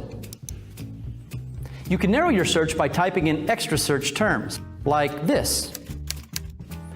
Refine it even more by adding another. You can also select one of the categories to the left to help you narrow your search by work area, full or part-time positions, and jobs based on geographical location.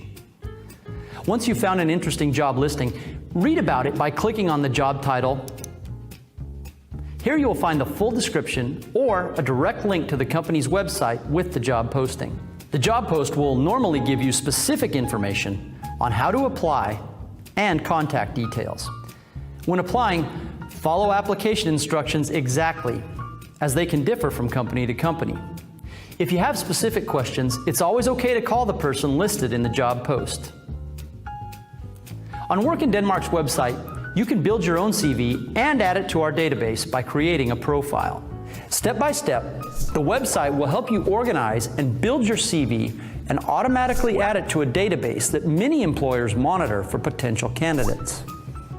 Get more out of your CV and better understand some of the idiosyncrasies of applying for jobs in Denmark. Check out our other videos in this series. Happy searching!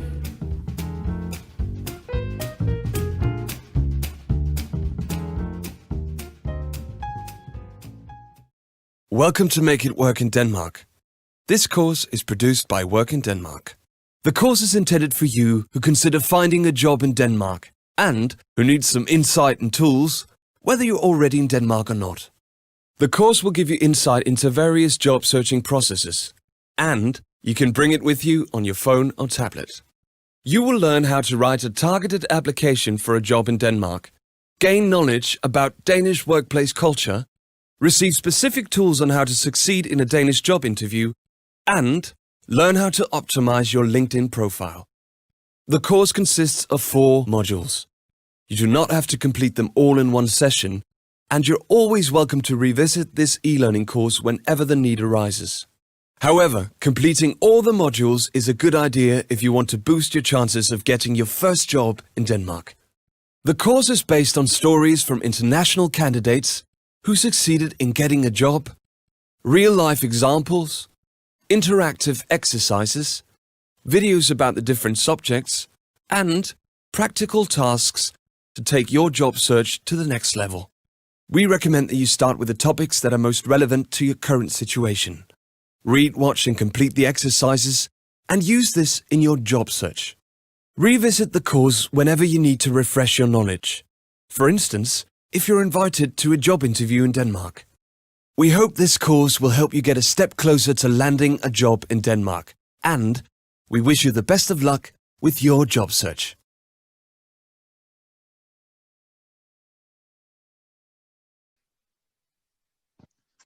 Hello everyone and welcome to our webinar, How to Succeed in Your Job Search in Denmark.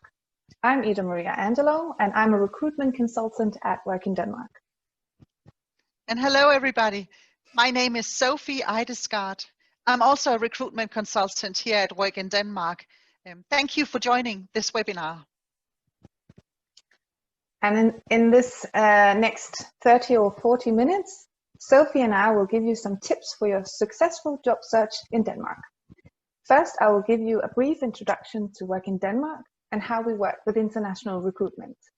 Then Sophie will guide you through how you can tap into a Danish recruiter's expectations. Sophie will then explain how to target your CV to a Danish employer, and then I will give you some pointers on what you should focus on in a cover letter. We will round off with some information about the program Your First US Job. So a little bit about ourselves. So Sophie and I, as I just said, we are recruitment consultants at Work in Denmark. And what we do at Work in Denmark is we do international recruitment and talent attraction at international job fairs and via digital campaigns. We also do search and matchmaking of candidates in our CV database to help Danish companies to find employees they need. We even do one-to-one career counseling and CV sparring. Finally, we teach at courses and workshops like this webinar. And now a little bit about Work in Denmark. Work in Denmark is part of the EURES, which is a cooperation network that facilitates the free movement of workers across Europe. Work in Denmark is a nationwide service in Denmark with offices in Odense, Aarhus, and Copenhagen. Work in Denmark assists Danish companies in attracting and recruiting highly qualified foreign workers. We also help highly qualified international job seekers in finding a job in Denmark.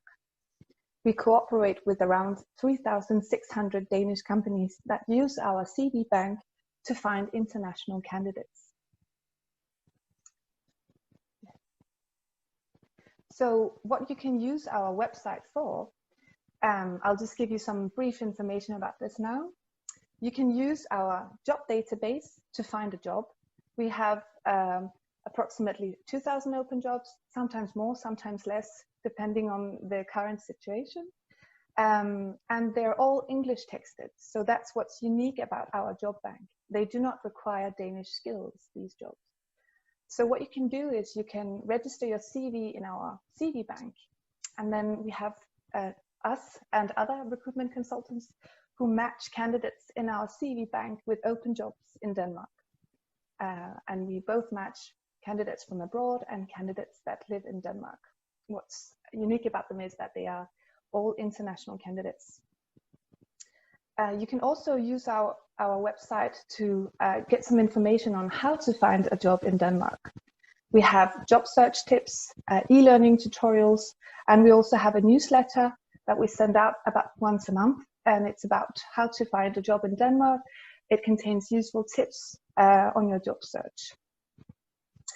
And you can also find some information on relocating to Denmark. Once you've decided to relocate or you've found a job, there's a lot of information you need to be aware of, and here you can find some information on this. And lastly, we attend job fairs, and when it's not the COVID-19 situation, it's actually physical job fairs. But at the moment, it's digital job fairs, so you can actually meet us at all of these digital job fairs. That's a little bit about us, and now I will give the word to Sophie. Thank you very much, Ida. So I'm going to give you some tips, and they're all based on well, our experience, my experience as an international recruiter, and also the conversations we have with recruiters placed at Danish companies. And I'm going to share some of them with you so that when you apply for jobs in Denmark, you know what we recruiters, how we work, and what we expect, so that you can decide whether you want to meet that expectation or not. Yes. So first of all, if you would go to the next slide, Ida. I'm going to just tell you a little bit about what it's like to be a recruiter, a normal recruiter in Denmark. So usually a normal day is that we're usually responsible for many different open vacancies at once. Usually recruiters also handle between 50 to 300 applicants per job. This means that if we, for instance, have 8 or 5 jobs that we are responsible for, we need to sort of look into all of the applicants per job. So we're quite busy.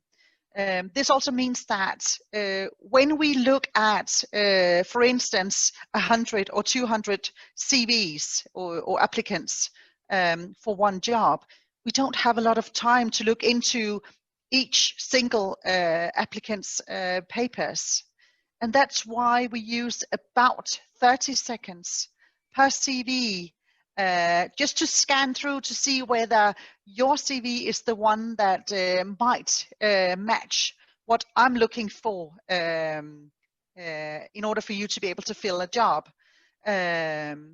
Usually we scan the CV first, and from scanning the CV, we decide whether you might be a candidate for the job. This means that we're going to put you in one pile, which we will go through again.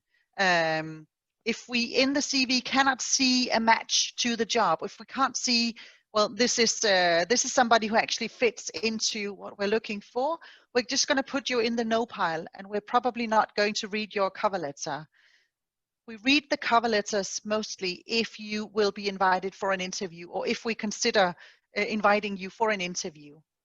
So bear that in mind when you create your documents that you are trying to communicate to me or to a recruiter, and yeah, just bear that in mind. Now, while we do all of these things, we also have daily chores at the office. So we have to pick up the phone. You might call with some questions about the job, and you're welcome to do so. But just please try to have relevant questions for me, because then I'm happy to answer any questions you might have. Recruiters, we also have to talk to managers about this position they need to have filled. We have to test candidates. We have to perform the interviews, and so many other things. And you might ask, why should I care? Why is this important information for me as a job seeker? You know, I'm not a recruiter, I just want to find a job. Well, the way that that you might be used to doing a CV in your home country, well, in our experience, it varies a lot from country to country what recruiters expect. So in Denmark, we expect you to be mindful of our daily work, mindful of us not having a lot of time to detect what you mean in your CV. So try to be specific and try to always focus on making life easy for me as a recruiter, because then it's easy for me to pick you for a job. So what I'm going to do now is I'm going to go through what we expect when you create a CV, both online and when you create a CV targeted for a specific job. So the next slide, please. Yeah, next slide again. Sorry, I should have said that for this one. No worries. Yes. So when you do your CV, this is the order of content that we are normally scanning for. This is what we expect to find. You can, of course, do different things, but just bear in mind that this is what we're looking for. This is what we're used to looking at. So we need to know your personal details. If you're a non-EU citizen, it might be a really good idea to include if you have a work permit to Denmark. Perhaps you've been studying here, or perhaps you're an accompanying spouse or something else.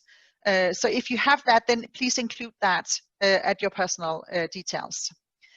We look for a personal profile, and this is usually placed at the very top of the CV, probably next to a photo if you include a photo. And this is the personal profile that we use to scan, to simply see, for the first scan, to see, is this a person that is matching what we're looking for? Yes or no.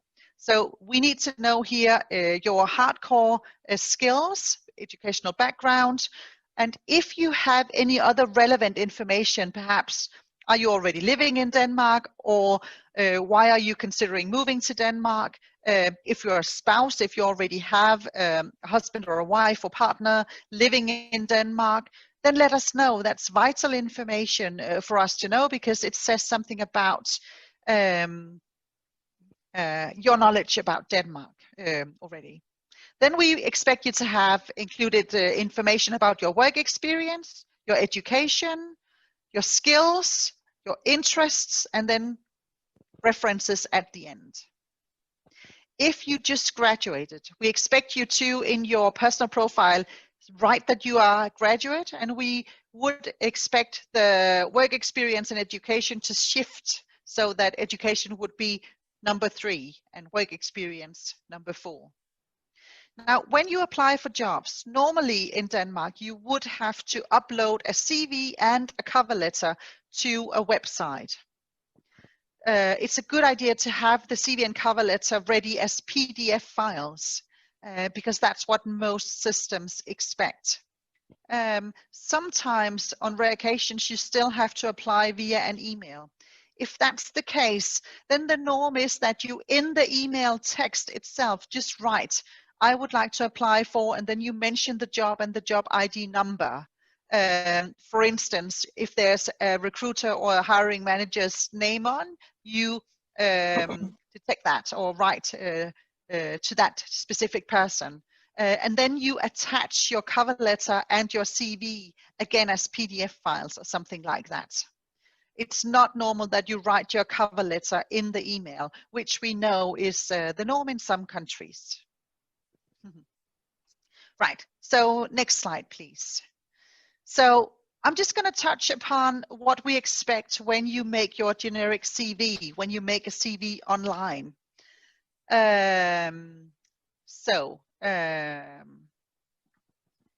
When you try to imagine that it's the same as when you do a Google search. If you type in a Google search word, then you get a list of things that you might be able to click.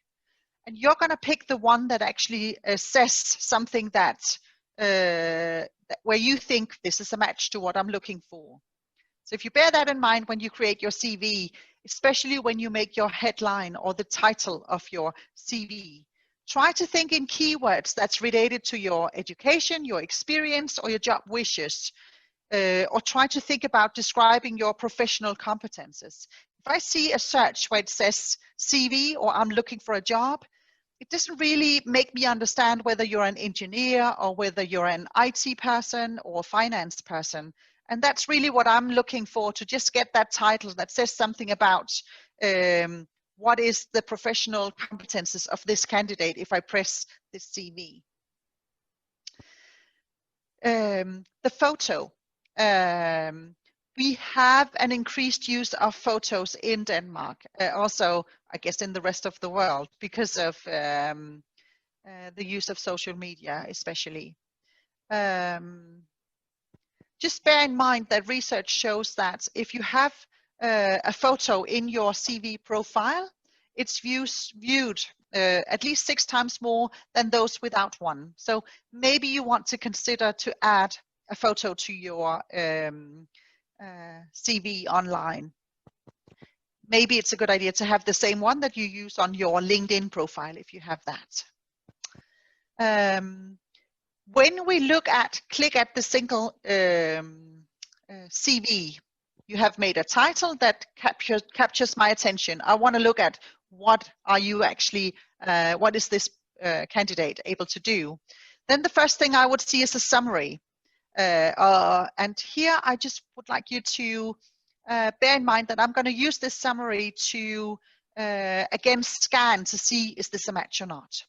So a lot of internationals write that you're looking for new challenges, and if you can, then please instead try to tell me what you can offer. Try to think in what, why, and how. So bear in mind that I'm going to use this section to scan again. So give me something that that makes sense to me if I'm looking for an IT candidate, for instance. Yes. So next slide. It's going to show, this is actually from our website, from the Work in Denmark website. From this slide, I've taken a screenshot of me logged in as a recruiter. So this is, and I've searched for an embedded software candidate. What happens is that then I get, in this search, I have 50 results. Now, if you look on the right-hand side, on the top, there's a title that says, looking for a job to live in Denmark. Well, I'm sure it's a very, very nice person, but it gives me no information as we just talked about. So instead, if you look on the left-hand side, the first one has a headline that describes some professional competences. It says 6 years experience in embedded software development. Now, this is a CV I might press. I might not press your new employee or something like that. So try to think in the headline and try to use appropriate keywords when you do your online CV. Yes, so next slide, please. I'm now going to move into a targeted CV. So my focus is now going to be, you found a job online. You think this is a really interesting job, and now you're going to prepare your CV and send it to a recruiter who will make a decision of whether or not to invite you for an interview. So I'm going to dive into 2 specific sections of this CV, 2 sections that are really important. And these are the sections that we value the most and look the most at when we detect who to invite for an interview. And it's the personal profile and the work experience. So please, the next slide. So the personal profile, I mentioned earlier, this is the first thing you have in your CV. It's placed at the top of your CV, usually next to your photo. And it's the first thing that I read when I receive 50 CVs or 100 CVs for a job. That's why I scan to see whether you're a match or not. So if you try to think about this being like a snapshot of your core competences or a cocktail of your main skills, try to think about what is my main professional, personal skills and social skills in relation to this specific job.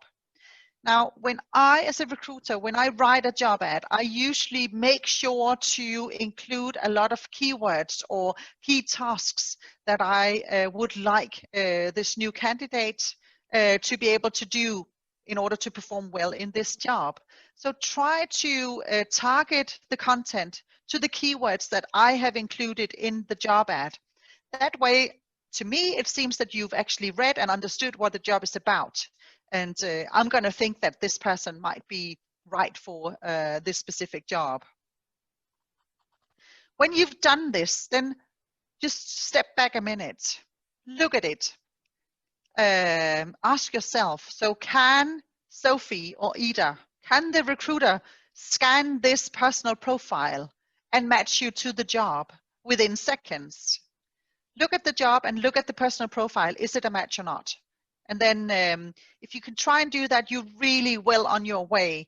And if you can try to really use the keywords and we can see immediately this might be a match, we're probably very highly likely going to read your full CV and your cover letter. So the next slide, please.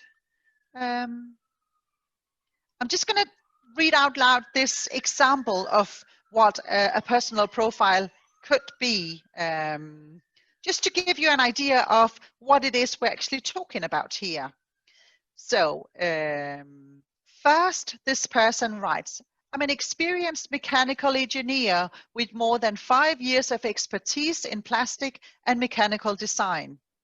So here, the first thing I read is that it's a mechanical engineer and it's a person who has experience in mechanical design and in plastics. This means that the job probably that this person is applying for has those keywords as key elements in the job ad.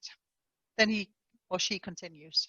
I possess extensive knowledge in 3D CAD and Pro Engineer of plastic elements and have experience with injection molding and product development and design. So again, touching directly upon the keywords from the job. It's just to mention these keywords, and then I can have all of the full details about what the experience actually was in the job, in the CV further down. Then he goes on, or she goes on, to match the role of the job, how they will perform when they're in the position.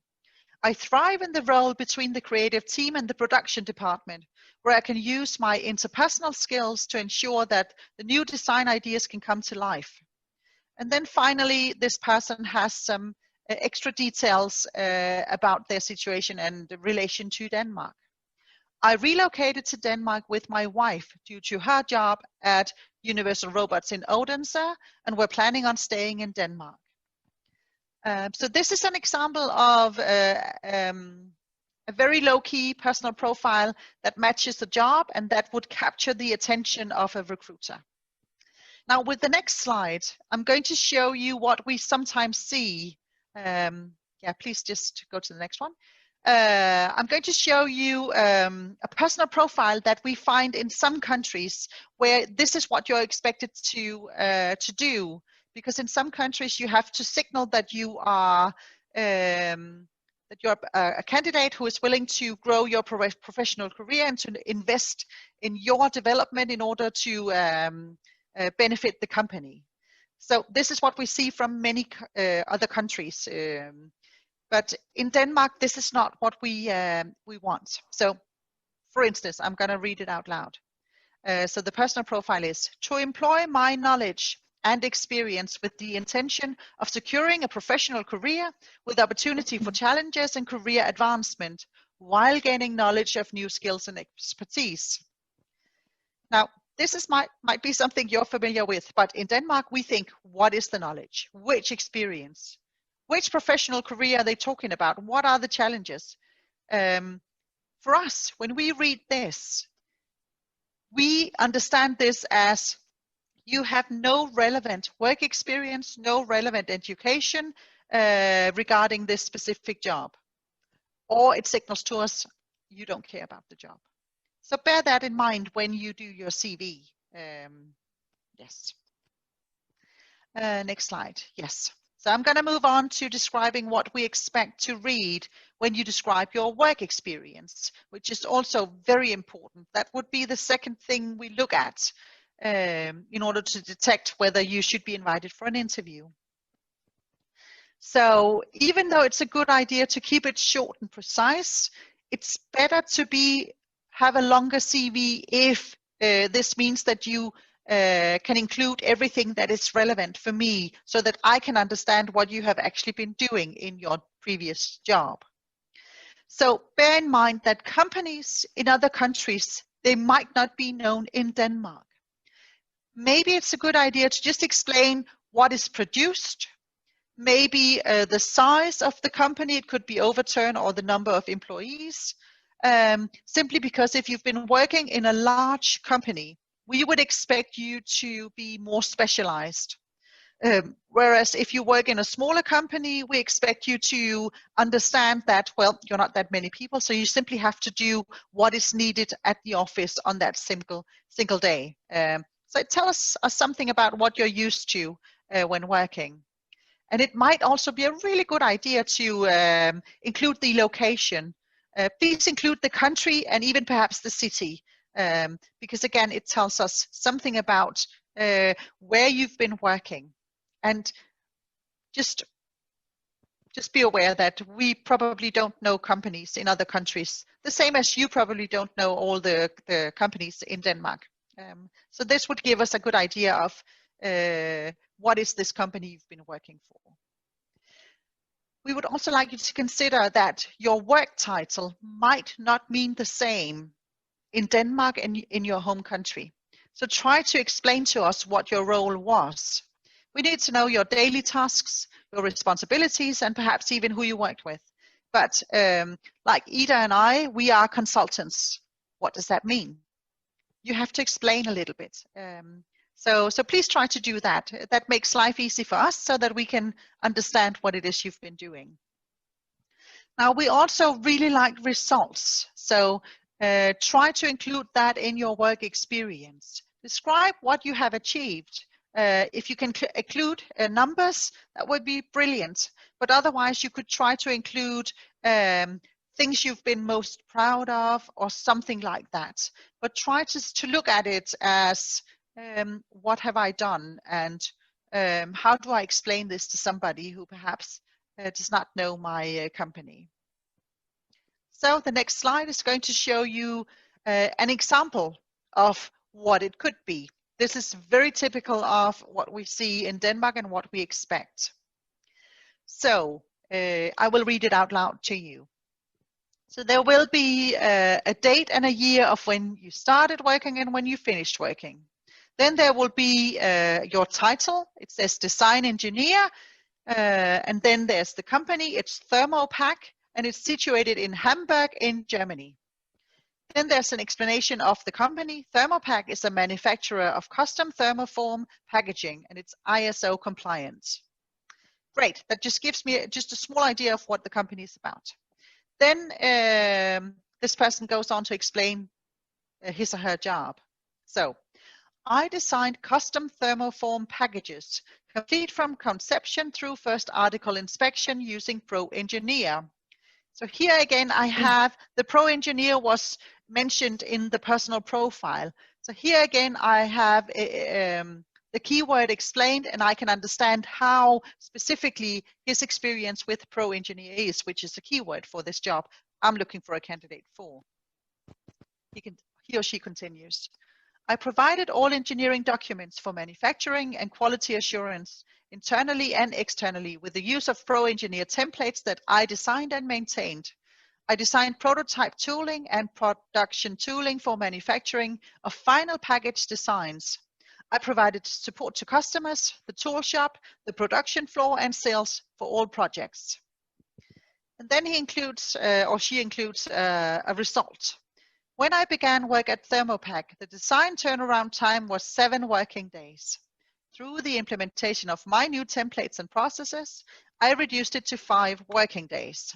So this is very specific, but try to think in the same terms again. Give us some numbers if you can.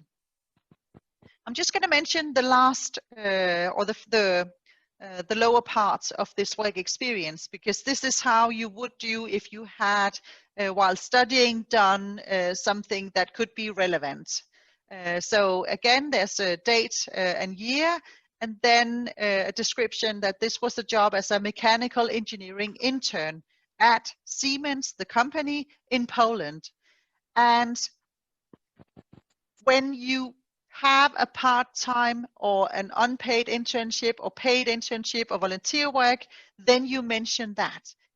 Here it says it's an unpaid internship and it's part of the Master of Science degree. If you do not include anything about the job, we expect it to be a full, normal, full-time job. Yeah, but every work experience counts, also volunteer work or internships as here.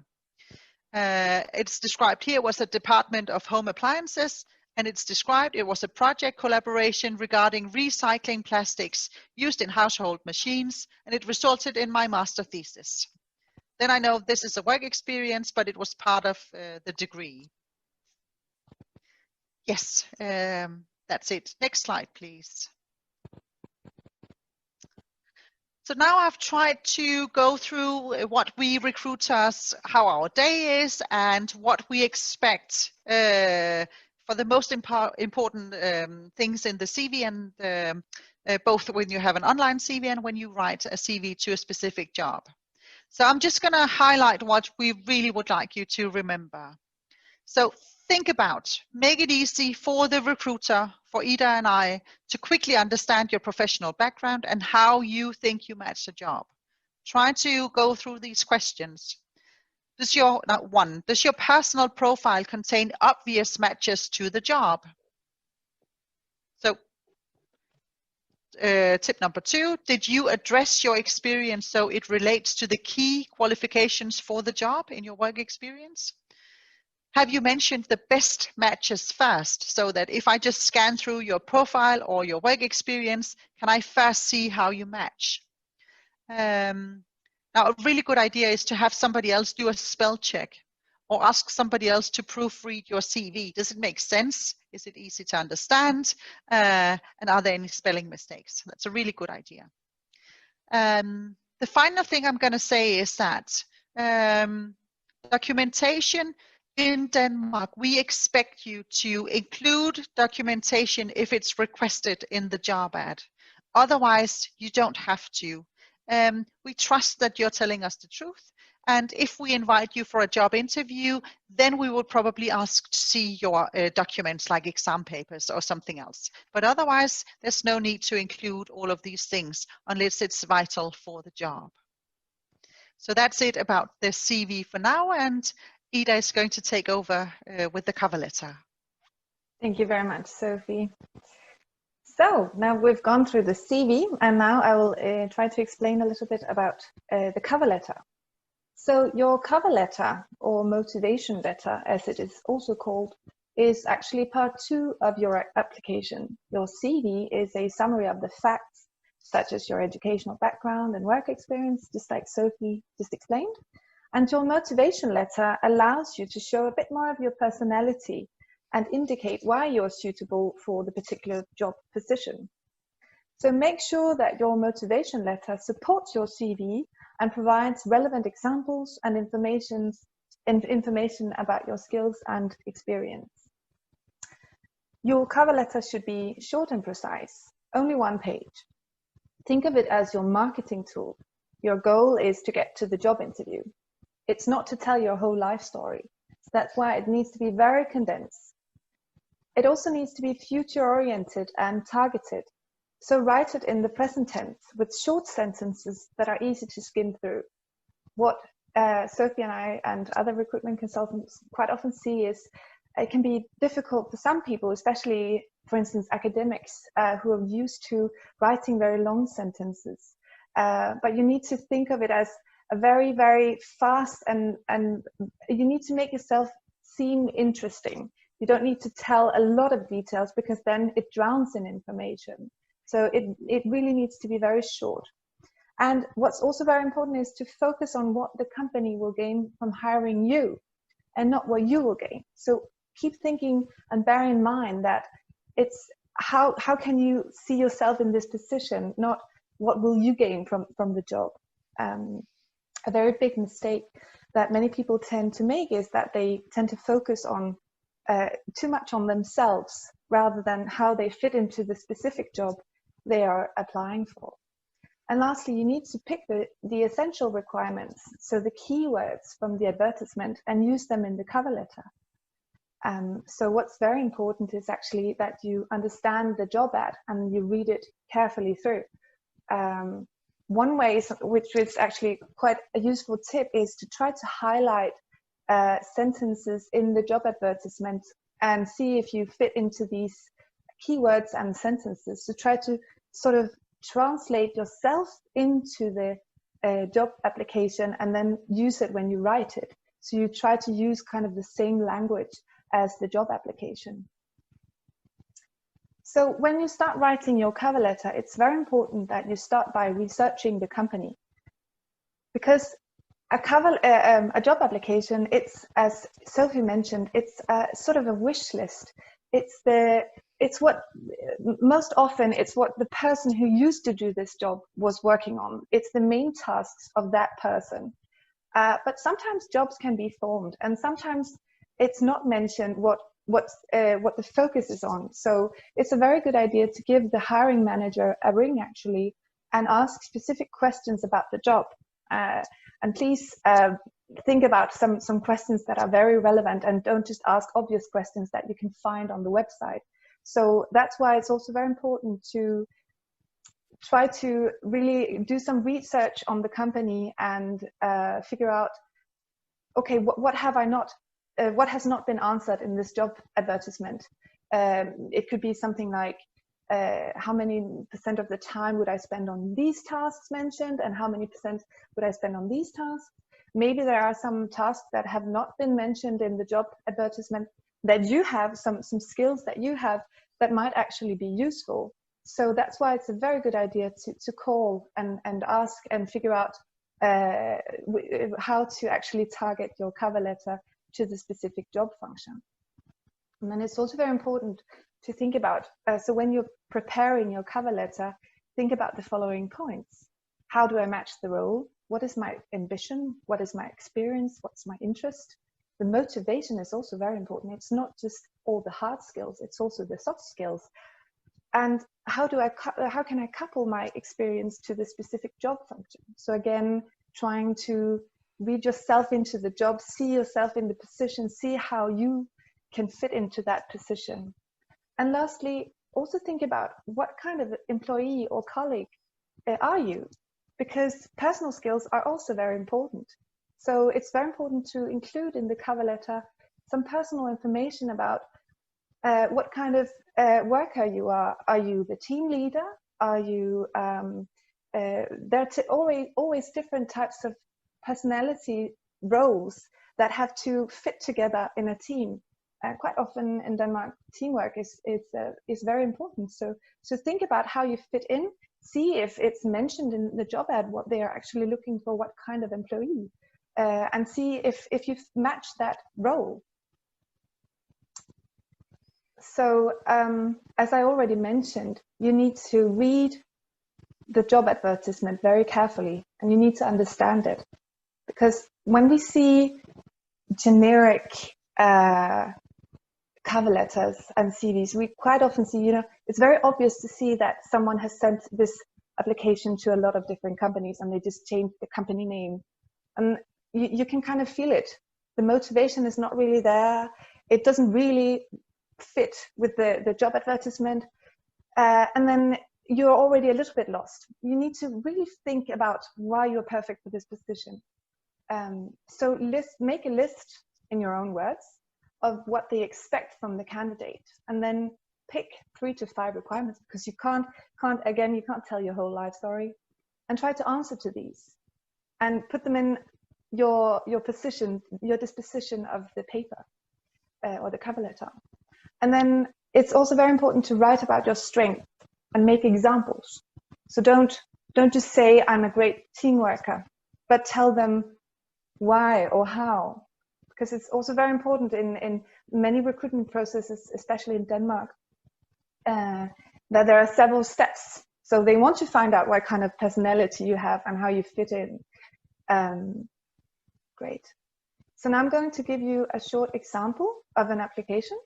And it's very important to emphasize that there's no one way to write a cover letter or a CV. There are different kinds of templates you can use for the CV, and there are many different ways you can write a cover letter. It really also very, very much depends on the field you're applying for. So what makes perfect sense in one situation might not make perfect sense in another situation. But now I've just included a brief example, and I'm going to go through this so you kind of can get an idea of how to write a cover letter. So let's just start with the headline. You need to make a headline. And it could say something quite normal and maybe a little bit generic, but just application for whatever position you are applying for. If you want to show that you're creative, it's also a very good idea to try to make a headline that stands out. Again, imagine if there are 50 or maybe even 300 applications for one particular job, you have to stand out. So this headline is the first thing that the recruiter sees when he or she skims through in 30 seconds, maybe even less, maybe more, it differs. But very brief amounts of time, they need to figure out what kind of person you are.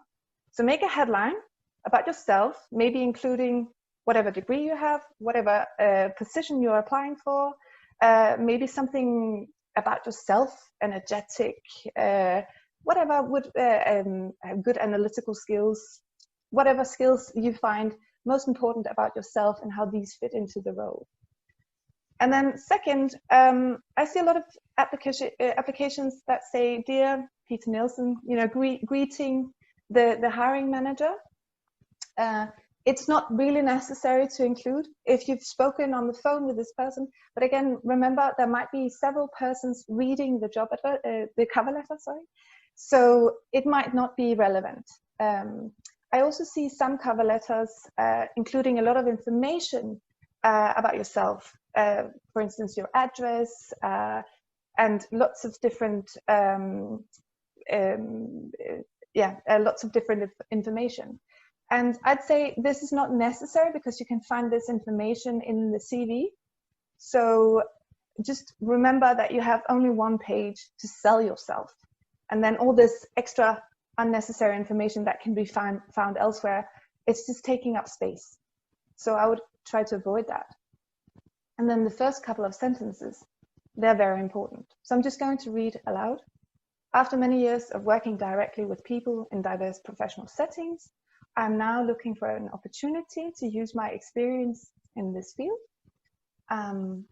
So you need to state your motivation for applying for this position. It's a very good idea, for instance, to tell little stories about yourself. It makes it easier for the recruiter or the hiring manager to actually remember the story. So tell a little story. I grew up with Google. When I was 7 years old, I used to sneak down to my dad's office to play video games. I still remember opening the browser and seeing the bright multicolored letters above the search box. If someone is applying for a job at Google, then think outside the box. Try to be a little bit creative. And again, if you're applying for a position as an analyst or something that's not required that you are creative, then of course this again doesn't apply. But your opening paragraph, it needs to clearly state your reason for applying for the position, and it needs to spark the reader's interest. And then another thing that's actually not included in this example is the use of bullet points. Bullet points are very easy to read.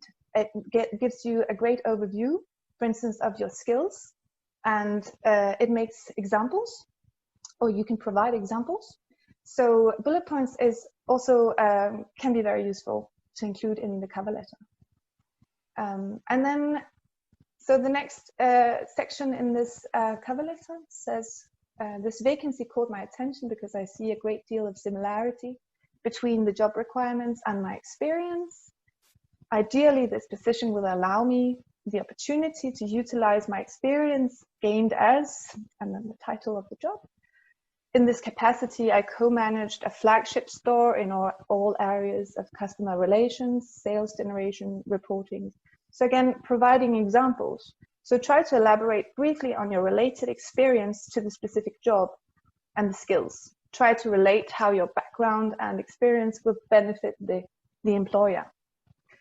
And then the last paragraph, I'll just read it aloud.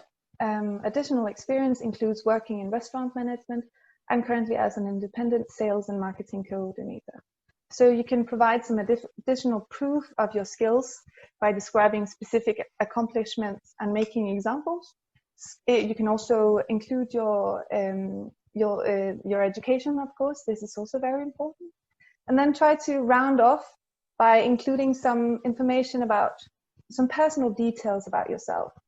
This could be if you're already in Denmark and looking for a job, explaining you came to Denmark, maybe was it for love? You moved here with your wife, or you came because of you love the Danish concept of hygge. What do you do in your free time? Maybe just one sentence about if you love kayaking in Copenhagen harbor or something, whatever fits you. But then the employer or the hiring manager or the recruiter, whoever reads this, will see some personal information about yourself, why you want to come to Denmark, and what kind of person you are, because you also need to fit in with the team, and you need to fit in with the organization. So show them what kind of person you are. The hard skills are very important, and that's the first thing they look at, but the soft skills are also important. So remember to include a little bit about yourself. Great. So some points to remember on the cover letter. You need to envisage yourself in the job. So when you read the cover letter, the job application, read it again and again, at least 3 times, because then you kind of have an understanding of who they're looking for. So you need to be active in your sentences and write short sentences and really envisage yourself. So this is kind of connected to being active in your sentences, writing short sentences, not just talking about yourself, but talking about yourself in the position. That's the most important part. And do not be afraid of calling an employer for information. It can be very useful, and it also sparkles the interest of you. Maybe it's only 3 persons who have actually called for the position and they got 50. Maybe you would sound more interesting just by hearing your voice and hearing that you're actually that interested that you call them. No one will find you annoying for calling. I know, and even myself, it can be a little bit daunting to call and take up their time, and you don't want to disturb. But actually, most people like when someone calls and have an interest in them, and if you ask them questions and not just talk about yourself, everyone loves to talk about themselves. So don't be that afraid of that. And use examples. So remember that. Use examples incorporating what you've done so far and how you did it and how this fits with the role. And grab our attention and explain in plain words.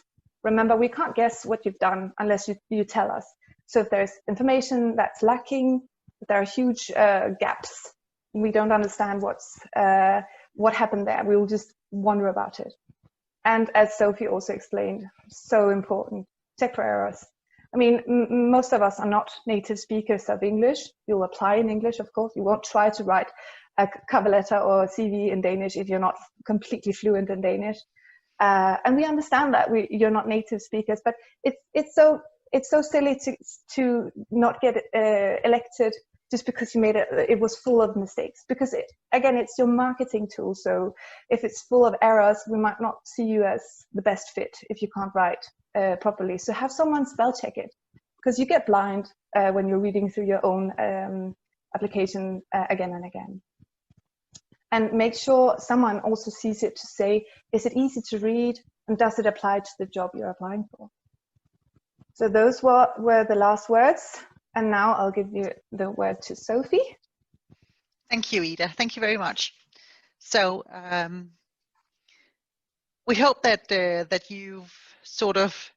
we've sparked your interest and that you're going to find a job in Denmark. Now, we just want to make sure that you understand that there are actually some options for those of you who are EU citizens or citizens from Norway and Iceland. You're able to apply for some financial support in connection with going for a job interview or relocating to a new country. It's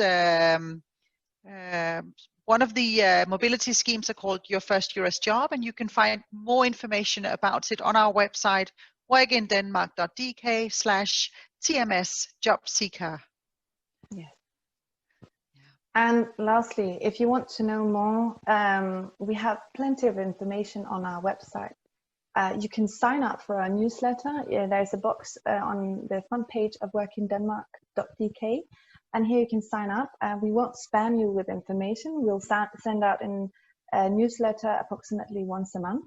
And it contains useful information, tips and tricks on your job search. You can also watch our video, How Do I Use Work in Denmark's Job Database? And you can use our e-learning tutorials about job search in Denmark. It's under the box called Find a Job. Here there's a lot of different information. And finally, you can meet 7 expats who succeeded in finding a job and moved to Denmark. So we have some videos with expats who relocated to Denmark, and they tell their story. And yeah. Thank you for your time. We really hope that you liked our webinar. And please remember that you can sign up for free in our CV bank. And you can also use our job bank to find relevant positions. Thank you very much for joining today. Yeah. Bye. Bye.